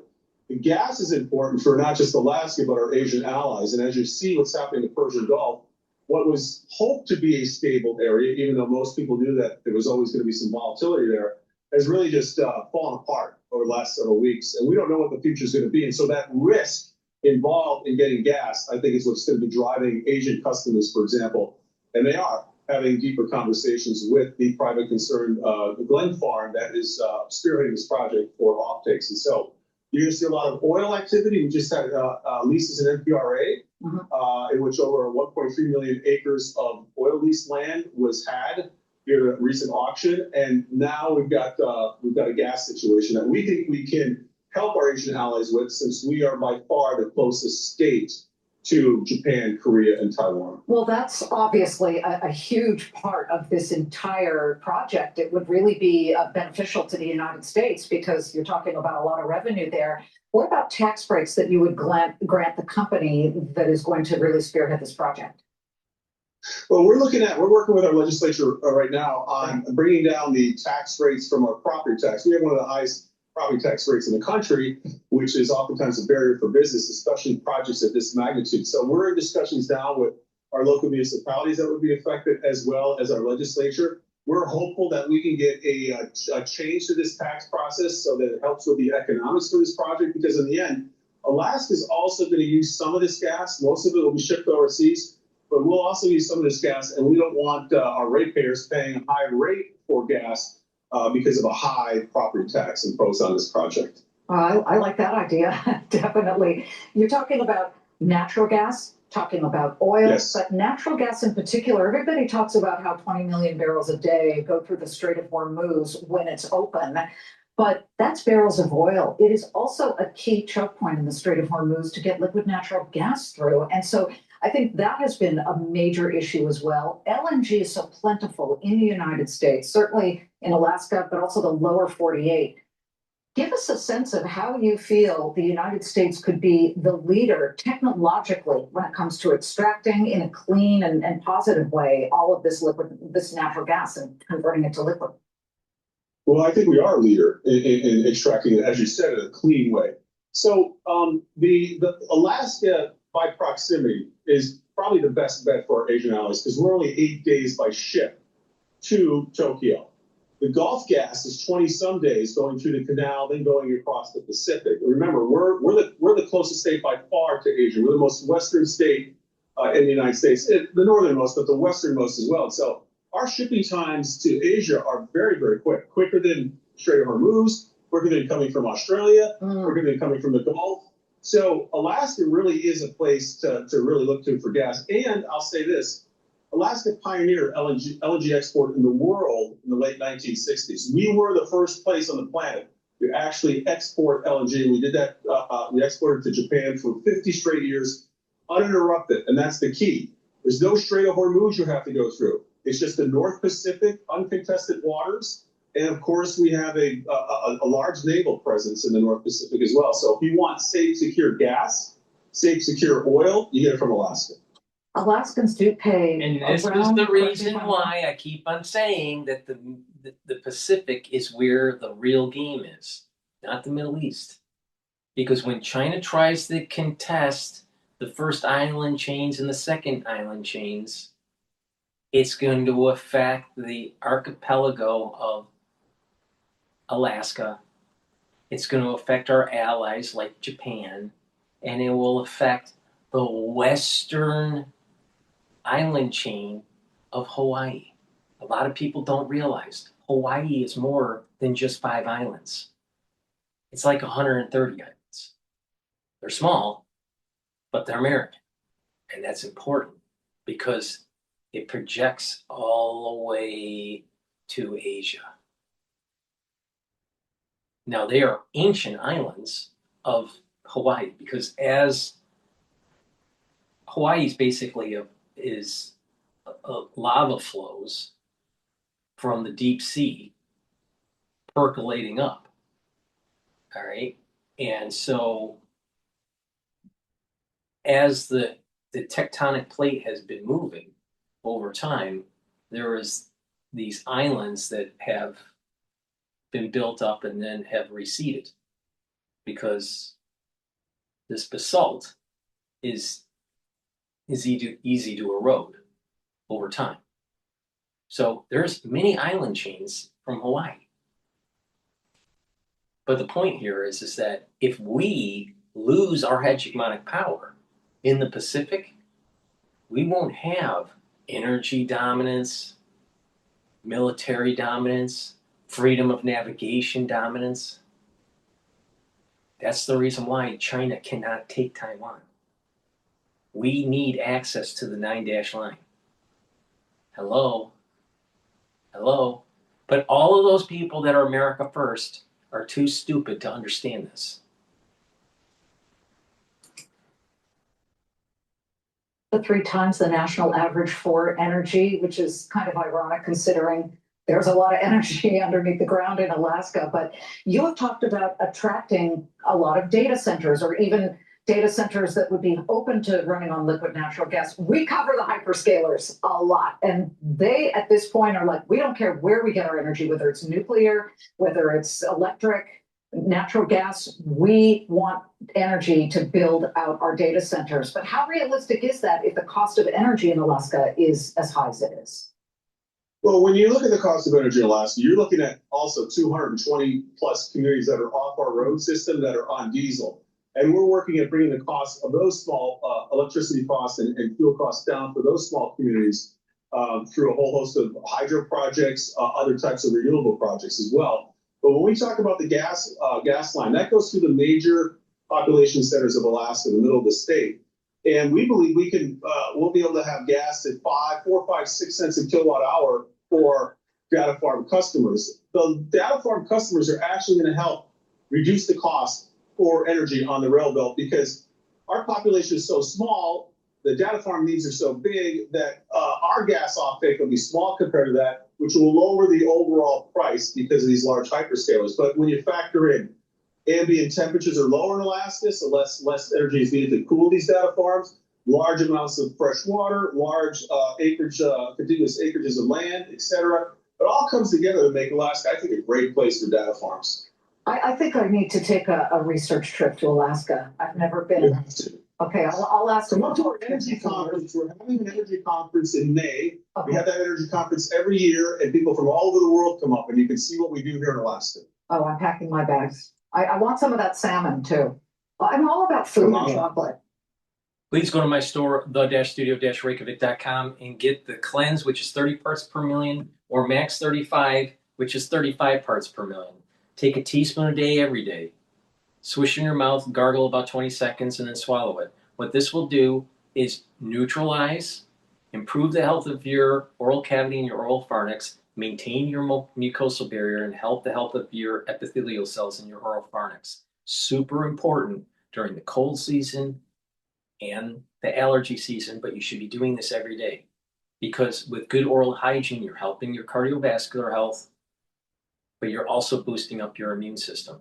Take it every day. I've been doing this protocol for over 6 years, every day, teaspoon a day. Now, if you're not feeling well because of the cold season or someone around you is not feeling well, take a tablespoon or 2 a day. And then once everything's all clear, then go back to your maintenance dose of a tablespoon.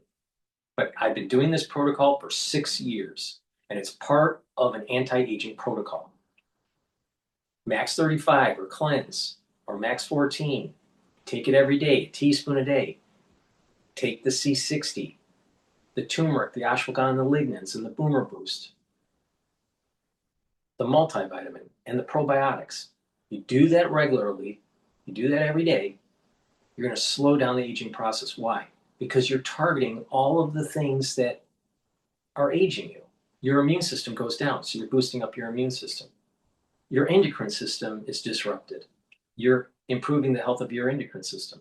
Your cardiovascular system starts to get clogged up. Well, you're improving your cardiovascular system. Your brain function starts to decline. Well, you're improving your brain function with this protocol. You're soaking up the free radicals that causes stress in the cell. You're boosting up the health of your mitochondria so you have more energy. So you're bringing down inflammation, you're boosting up energy, you're soaking up free radicals that cause oxidation, and all these different organ systems start to improve. So you're targeting all of the things that are actually aging you. And by keeping down inflammation, you're improving your joint health also. And when you keep inflammation down, you're reducing methylation of your genes. And that is a key biometric to determine your biological age. You have a chronological age based on your birth, but you also have a biological age. And different tissues have different ages. You can improve it by following my advice. So please go to my store and get those supplements that I just mentioned and stack them. Get the Max 35 and the cleanse. Take them every day. Please go to my store, the-studio-reykjavik.com. If you have muscle pain, a headache, tension headache, bruising, a sprain, joint pain, either from a sports injury or even from arthritis, take the Super Strong Relief. Super Strong Relief will alleviate within 90 seconds your pain. You apply it topically to give you temporary relief. It's a great product that works, right? And also go to my store and get the Structural Nano Silver Gel. You can get it in the tube form or in the quick dispenser. And it's dual purpose. You use it as a daily skincare to help to improve your skin. You apply it topically. If you have a cut, an abrasion, or a minor burn, put it on the lesion. It'll help to heal it quicker. Why? Because it keeps it clean. And if you have a cold or someone around you is not feeling well during the cold season, put it on your hands, around your mouth, around your eyes, around your ears, around your nose. Lightly coat your nostrils. They'll stay active 5.5 hours to neutralize. And you can do that with Perel. Please go to my store, the-studio-reykjavik.com, and get the Structural Nano Silver Gels. All right. Trump sent a stark warning to Iran. This is 18 minutes ago from Fox News. Let's see what they have to say. Is, of course, day 2 in the urgent search for a missing U.S. airman after an American fighter jet was downed in Iran. Meanwhile, at least 6 people are hurt in central Israel after Iran fired a round of missiles, leaving behind this damage. Our own Jonathan Hunt joins us from Tel Aviv with the very latest on both of those stories. Good morning. Rachel, Kevin, Griff, good morning again to all of you. The Iran's military command has just announced on state TV that they shot down the F-15E using a new air defense system. And they say they are confident that that will ultimately give them, the Iranians, control of their airspace. That would, of course, be a monumental shift. If it were to happen, there is obviously always some bravado and bluff in Iranian state TV commentary on this. But the search, meantime, goes on for that missing Well, crew that's member interesting from because that- if they didn't have new capability, it would have pushed questions against Hegseth and General Kane on why did you think that the surface-to-air missile capability of Iran was degraded over 90%. If there was no new capability, then Pete Hegseth was lying to the American public. But now, with Iran saying there's new capability, I'm willing to bet that they received something from China or Russia, probably Russia, and are using it, then it's plausible deniability for Pete Hegseth and General Kane to basically say, we didn't know this happened, but we're going to hunt it down and kill it. All right? And that's probably what happened. Was Russia probably produced something that they gave, and they're probably testing it out. But the bottom line is this. This war will not end, ever.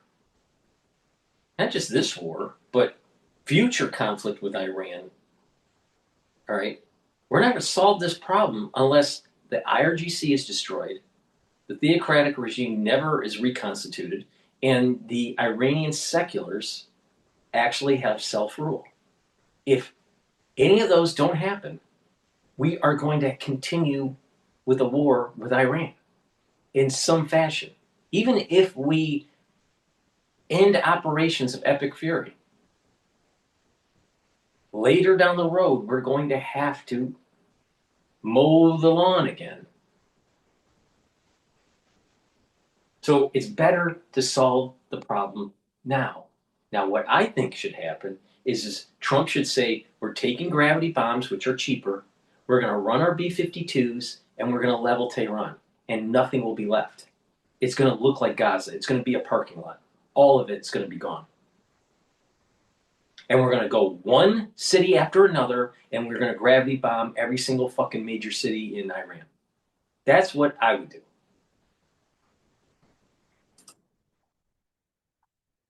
F-15E, we have seen on Iranian state TV pictures of some of the wreckage, pictures of the ejector seat believed to have been used by the pilot who was successfully rescued. But the weapons systems officer sitting in the back seat of that F-15 is still missing at this point. The F-15E went down over southwestern Iran, a remote mountainous area, not an easy area, in which the U.S. search and rescue teams can operate. They came under small arms fire. Some of the helicopters and fixed-wing aircraft involved in that search. Two of the helicopters, as we understand it, were hit at one point. Crew members injured, but they did make it out to nearby Iraq safely. And as we understand it, those crew members are being treated now.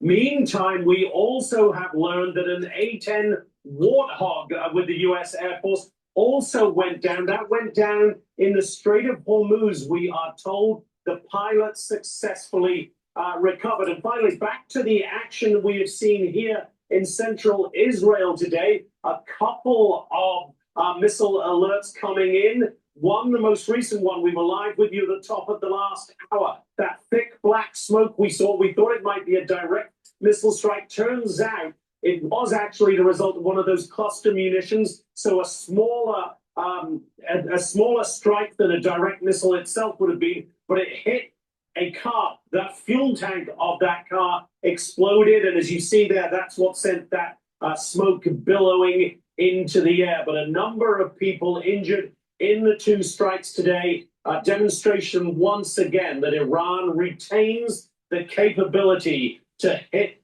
here in Israel, and of course to hit its Gulf neighbors too, as we approach President Trump's Monday deadline, remember, for Iran to reopen the Strait of Hormuz or face the destruction, as President Trump put it, of Iran's energy infrastructure. Back to you guys. It's interesting. Cluster munitions are terrible as well, Jonathan Hunt. Thank you. With that, let's bring in Saturday in America anchor.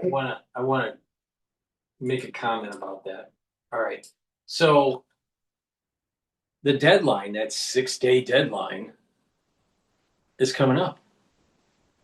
Is Trump gonna back down like he always does? Taco trade? Trump's looking weak. It's about time to actually say what you're gonna do, Trump. You gonna knock it out or not?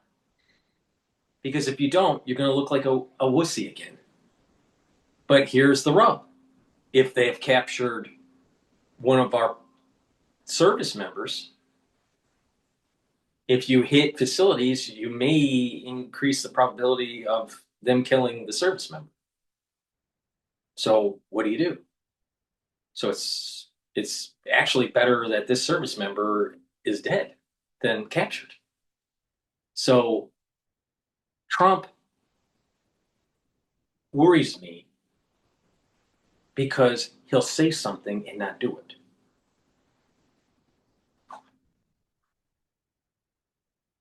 All right. What we're going to do is, we're going to continue on with this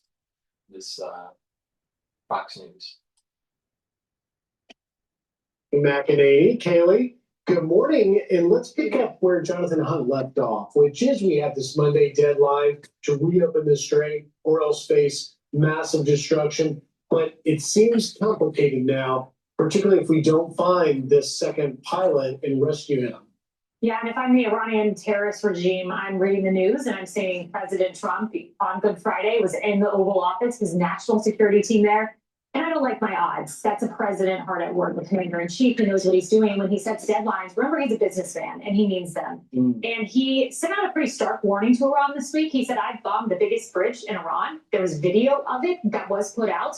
And you better come to the table or there will be consequences. So I wouldn't like my odds if I was on the other side of that negotiating. But how does the fact that we have a missing airman change that calculation? I mean, you could say we're going to bomb you in 2 days when you've met the deadline, but we may have a guy on the field. Yeah, and President Trump is always going to prioritize saving that life. We heard the IDF pausing strikes temporarily, and President Trump, that will add into the calculus. So I have no doubt that that is part of the moving pieces here.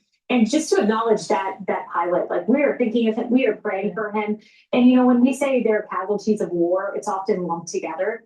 But there are 13 that we have lost. They have names, they have families. Alex Kleiner, 2 7-month-old twins he left behind, a toddler. I was just reading about Nicole Amer, a mother who had 2 children. She was in Kuwait. They thought she was safe. This is the cost of war. These Americans, they're just great Americans. They are the very best Americans, following the footsteps of Jesus Christ and the sacrifices that they make overseas. So we think about that pilot, we pray for his recovery. Let me add to what Rachel was just telling you about, and that's this idea that it could complicate negotiations. Let me share what the president said. He said, listen, this is not going to change how we do things. He expressed frustration about some of the coverage, what is plainly an intense and sensitive rescue operation. Asked if today's events will affect any negotiations with Iran. The president said, it would not, no, not at all. No, it's war. We are in war. And yet, one would imagine that they better be careful on their side of this thing because let's face it, Kaylee,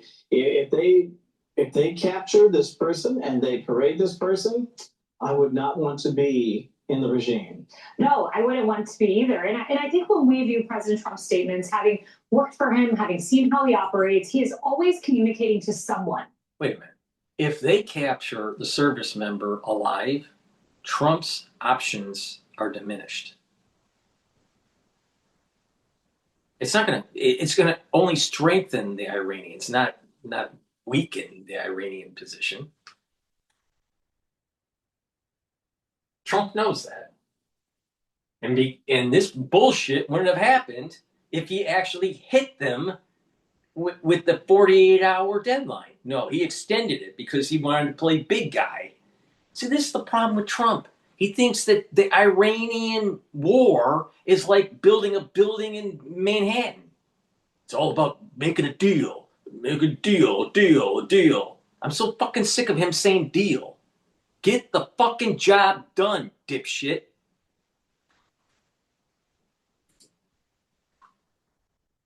And sometimes that's the American people. That is, of course, his priority. But other times it is a communication to the enemy.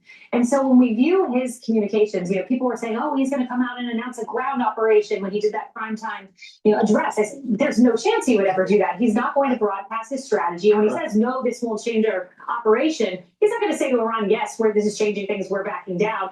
He's doing the internal calculus behind the scenes, and what he broadcasts is a specific message for a specific person. One of the things that we've noticed about President Trump, or one of the things we've noticed about his economy, he brought back in 2016, we had a terrible economy coming out of Barack Obama, and he gave us the most amazing economy in all of our lifetimes. 50-year high in everything. Every class of people were up. Home ownership was up. Everything was booming. Then COVID happened, and then the bottom line is this: in Trump 2.0, he's caused havoc with the tariffs, and there's still more instability economically because what is the tariff policy now because of what SCOTUS ruled? What's going on with the war in Iran? Doesn't look like he's winning right now. All right. The Strait is opening up, but it's only for a select few. And it seems like even Iran is collecting more money now because of the $2 million toll. Now, it could be an orchestrated effort, so America has a better position downstream with this, especially with selling energy. That could be, and in the long run, it'll be better for the United States. But I don't think that Trump is thinking in those terms. Trump is the benefit for the United States when we lose, if we lose in Iran, all right, is an emergent property because of the endowment of the energy that we have and our ability to export, especially LNG, to Asia. That's an emergent property. I don't think it's planned by Trump. So what pisses me off about Trump is, and Pete Hegseth, and I'm for Trump to be successful, and I'm for Pete Hegseth to be successful, but the problem is that they're rough stones. There's a lack of polish. There's a lack of, they're a little crass, all right? And Trump needs to stop viewing running his fucking administration like it's some sort of construction project. I want him to become more presidential, all right? He's going to lose the midterms. That means the Democratic Party is going to stall all of his efforts. So now he's lost 720 days of his administration because of stupidity.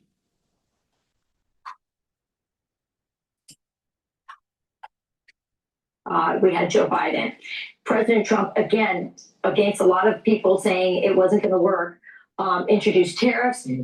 He's brought back a lot of manufacturing. He improved the gas and oil situation. And we saw gas prices lower.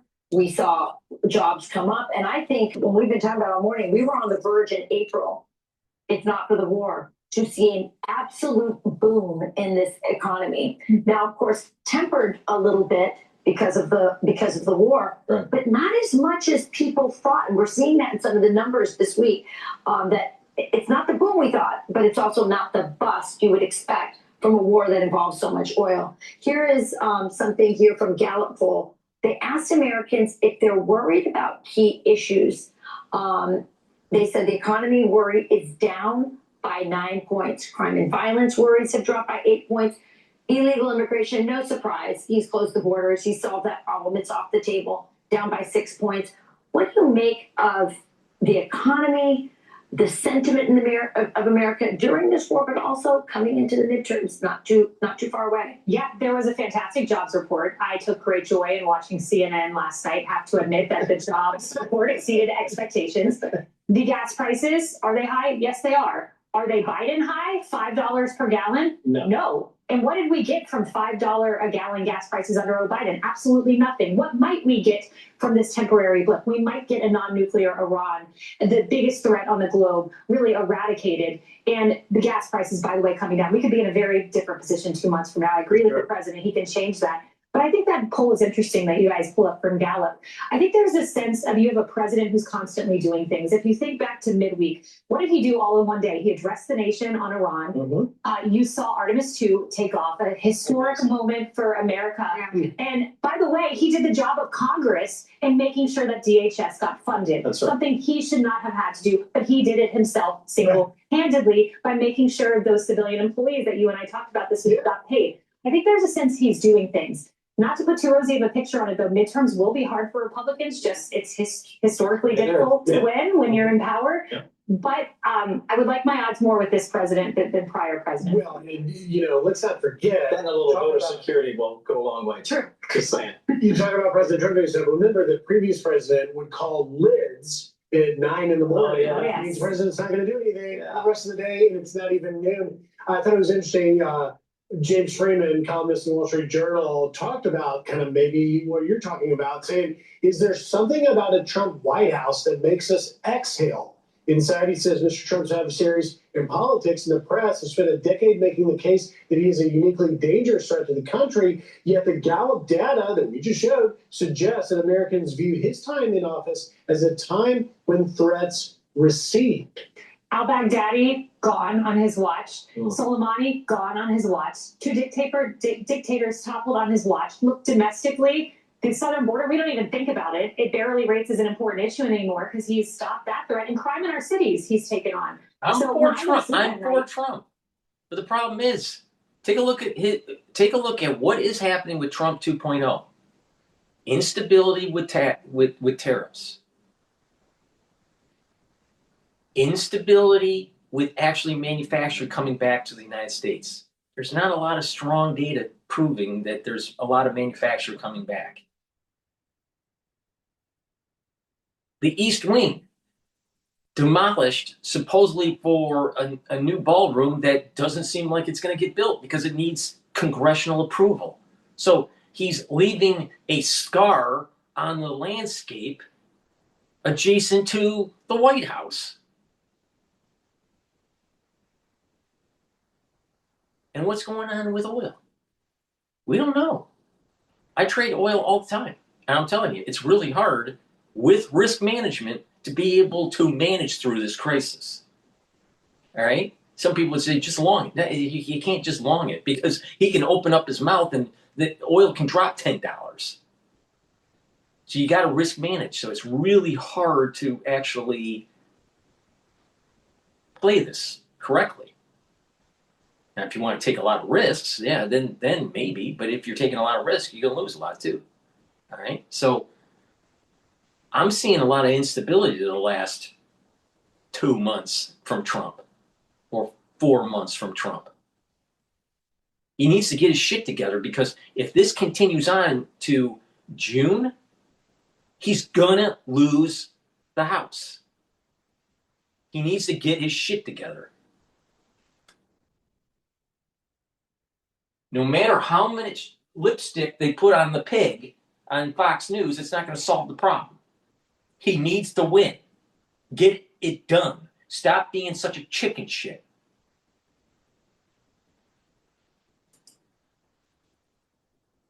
I feel better with the president who has tangible action, certainly much better than the president who just said don't and called lids in the morning top 10 times. And you got the sense of a lethargic presidency. I'm foreseeing. Let's forget what he's done in the Western Hemisphere. I mean, listen, I have a lot of questions about the war. And I think there's a lot of Americans that are worried. Let's not pretend and sugarcoat this like that we're somehow out of the woods or anything like that. We have a soldier on the ground. Things could escalate. We hope that he finds an off-ramp here soon and we can get back to normal. Yeah. But what he's done in the Western Hemisphere cannot be underestimated. That is the most important region for all of us. These are our neighbors. And he's single-handedly, one by one, rooting out communism, dictators, and the threats of many of these regimes that they had embedded themselves, the Chinese, the Iranians, into Latin America. And so that cannot be underestimated. We talked earlier on the couch, Katie, one of the problems is you start solving some of these problems, the border, the Western Hemisphere, the Chinese in our backyard. It's like people stop talking about it, and now it could be also an election problem coming into the midterms because you solve some of those problems. I'm Steve Ducey. I'm Brian Kilmeade. And I'm Ainsley Earhart. And click here to subscribe to the Fox News YouTube page to catch our hottest interviews and most compelling. All right, we're going to go to positive momentum behind jobs report that was announced. That was this is for U.S. March non-farm payrolls rise to 178,000 month over month. Estimate was 65,000. Please go to my store, the-studio-reykjavik.com, and get the collagen. This will help to remodel your joints from a sports injury or from arthritis, just getting old. Guess what? Collagen can help you. It will help to use collagen type 2 to rebuild the cartilage. Also, it'll help to recruit glucosamine to build up that cartilage. It will also help to remodel the cushioning of the joint. A lot of people don't realize that you need your cartilage and then you need the cushioning. There's a fluid, synovial fluid, and there's actually a cushioning of the joint. So with that, you need ACAN and chondroitin to help with the cushioning of the joint. Collagen will help with that. And it will help to reduce inflammation and block some of the pain by blocking EP4. And it will block the enzymes that erode the joint by blocking MMP3 and MMP13. So this will help to remodel the joint. The moment you start having problems with your joints, either because of a sports injury or because of arthritis, it's important to start the repair as soon as possible. You can stack this with the collagen that I have, and you can also use this with the super strong relief to further relieve the pain that you may have as you're remodeling the joint. But the point here is to start right away, because the longer you wait and there's more inflammation, there's more erosion of the cartilage. And if you have complete cartilage erosion, you're going to need surgery. So it's important to start remodeling the joints right now if you have a problem. Please go to my store, get the collagen. This is a great product. Also, I have heirloom barley. This will help to detoxify your body, bring down inflammation, and soak up free radicals. It's dual purpose. By bringing down the inflammation, it's going to help your joint health. By bringing down inflammation, it helps with your cardiovascular health and your brain function. Detoxifying your body also helps with brain function and cardiovascular health, but also your immune system and your endocrine system. You will slow down the aging process by taking this. Now, if you stack this with Boomer Boost, it will be even more benefits. So please go to my store and get the heirloom barley or the gladiator barley. The gladiator barley has one other feature that the heirloom barley doesn't have, and that is it'll help you build muscle. So please go to my store, get the heirloom barley or the gladiator barley. Like I said, stack it. And when you stack these supplements, like I've been saying in this video, you will get max benefits and you're going to slow down the aging process even more. Please go to my store, the-studio-reykjavik.com. Use discount 5. You get $5 off any order. The protocol works. It's what I do every day. And guess what? I'm older than Alex Jones. It doesn't look like it. All right? Now, why is that? Maybe my supplements are better. Maybe the magic is in the stacking. Maybe you should take my advice. I'm not wrong.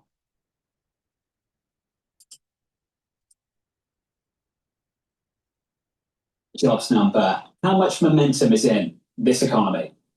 Yeah, you mentioned the word momentum, and that was exactly when we were talking about today's number last night with the president. Momentum was really the key theme of the briefing that here the CEA chair and I discussed with the president. The fact is that there's so much momentum because of all the positive policies, the deregulation, the low tax rates, And then you're seeing all the positive stories about no tax on tips and no tax on overtime. I, by the way, was at a restaurant yesterday and I asked all the waiters how much money they made on the no tax on tips. And the range was from $3,000 to $10,000. And they were all so happy. So that's like a positive momentum creating thing that I think if you have your eye on the horizon, as America's corporations do, absolutely explains why job markets are booming.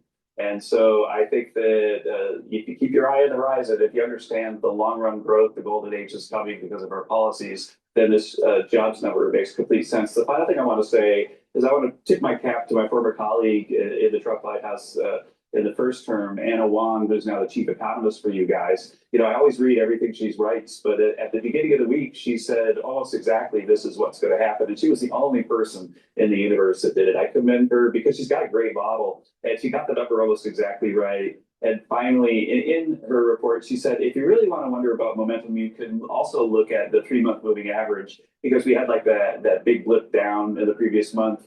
And she said with her really optimistic outlook, it was going to go up to 61,000 average per month. And it's actually closer to 68,000 now. And so it really is a very, very positive day. 68 on the money, the 3-month average. And I was looking for 150 headline today. We got 178. Bramo, do you think that Kevin might be popular in restaurants at the moment? I think it very much so. I think that he's trying to exploit that, trying to get some free onion rings. Kevin, no doubt we've got momentum and lots of reasons for it.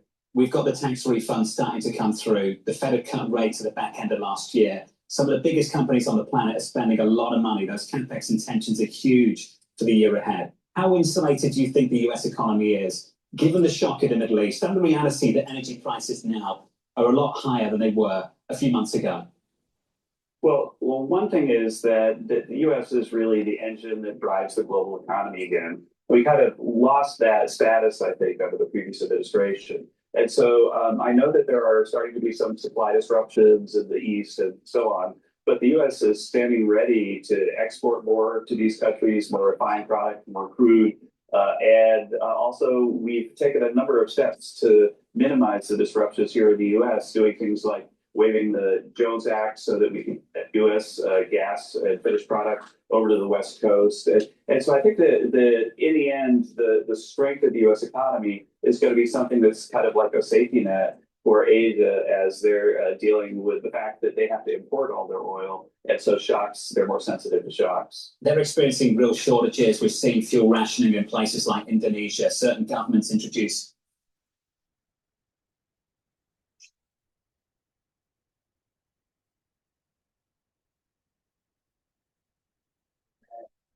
from your perspective, given the momentum we have, and given the higher prices in energy, just what is the prospect for broader price pressure picking up from here for the year ahead? Well, what I would urge you guys to do, and you have the technical capability to do it, is something that I look at every day, is look at what the futures markets think. And also, if you look at the options markets, you can construct a sort of 95% confidence interval of what's possible with energy prices. And if you look at that, then it pretty much futures markets agree with President Trump that this is going to be a temporary disruption. And then the strength of the U.S. economy is going to basically be a bulwark for the global economy. And so I would suggest I keep a close eye on the futures markets. Forecasting these things is very difficult, but the futures markets have, basically prices going back towards normal over the summer, but there is a pretty wide 95% confidence interval. There is a question, though, Kevin, how much you can really model out right now, given how quickly moving things are on the ground. And a lot of people who we speak to expect oil prices to remain higher for longer. We're looking right now at diesel prices at $5.53. We're looking at average gasoline prices at above $4. Can you still see 4% GDP growth this year if oil prices remain at these levels? Yeah, absolutely. I don't think, as you saw with today's jobs report, that we should expect that people are going to have to revise their annual forecasts very much. And I think that the main reason for the U.S. and the main reason is that we're a much different economy than we were in the 1970s when we were so energy dependent. I do think that there, will be some negative repercussions that'll be very short-lived in the Asian economies, and we expect that disruption to be over really, really soon. It's something the president has emphasized over and over, and emphasized again with me last night. How much are you modeling, though, what happens if this goes on through June, through July, through August? I mean, how much do you have contingency plans for what type of levers you could pull to help support an economy that has enough momentum in it heading into this at a time when people already are cutting back around the margins. You can see this in certain discretionary spending types of surveys that are coming out in real time. Our job. I started a business to give old folks a new life, and Chase has supported me from the beginning. Ever since my dermatologist recommended use of Brighteon Channel, I'm kind of obsessed with the results. I just keep getting better. Our job is to prepare for every scenario, but to be realistic about what we expect. And what we expect with a high confidence is that what you're seeing in today's jobs market will continue, and that this situation in the Middle East will be over very shortly, as the president has said over and over. And then people can put their eyes back on the horizon and see that we're creating a golden age. But of course, we're very careful to think about what could be disrupted and what we could do to do something about it. And as an example, we found that some Asian economies were holding back jet fuel shipments to some of our airports on the West Coast. And so we waived the Jones Act to make sure that we could get some Gulf oil to the West Coast so that their airports could continue to run. There are little things like that all around the world that happen every day, and we've got people who are watching every single one of them to minimize the disruption. How much are you pushing, Kevin, also to remove certain taxes on gasoline, on diesel, in order to also make it more affordable in the near future? Well, I think that right now the focus is on finishing the job, and our strong belief is that if we do that, then we're going to get things back to normal very, very quickly. And don't forget, we're talking about the cost of what we're doing. The benefit is that we're hopefully ending the time when this really murderous country can cause turmoil throughout the Middle East. And if you think about that, then I'm sure that some of your Wall Street friends could give you some guesstimates today, but what's the higher risk premium that's capitalizing the markets all around the world because of Iranian terrorism? How much more investment would there be in the Middle East if people aren't worried that the Iranians are going to be throwing rockets at them all the time? These are all long-run big positive effects, and if this ends shortly, then I think that you're going to see a recovery, even in the places that are currently most heavily burdened by this, because they're the ones who have been really suffering so much under the oppression of this country. Kevin, can we finish on the war? And I don't expect you to talk about strategy and timelines. We've talked about that before. You wouldn't want to compromise the safety of our troops in the region at the moment. I'd like to finish on objectives and reopening the Strait of Hormuz, because some of the communication through the week has been slightly contradictory in the minds of some. That on the one hand, the president has said, open up the strait or else. And other days, the president has said, it's up to other people to open up the strait because they're more dependent on it. Where are we on that front at the moment? Is it the objective of the administration to reopen the Strait of Hormuz? I'm going to continue to let the president speak on that matter. I think that we are moving full speed ahead with our plans, and we believe that as we do that, things will return back to normal relatively quickly. But as far as talking about short-term policy, I'll let the president speak for himself. Tired of boring news? Here's Jen Spark. Please go to my store, the-studio-reykjavik.com, and get the C60. You can get it in extra virgin olive oil, avocado oil, or MCT coconut oil. Now, C60 needs to be suspended in an oil for proper absorption.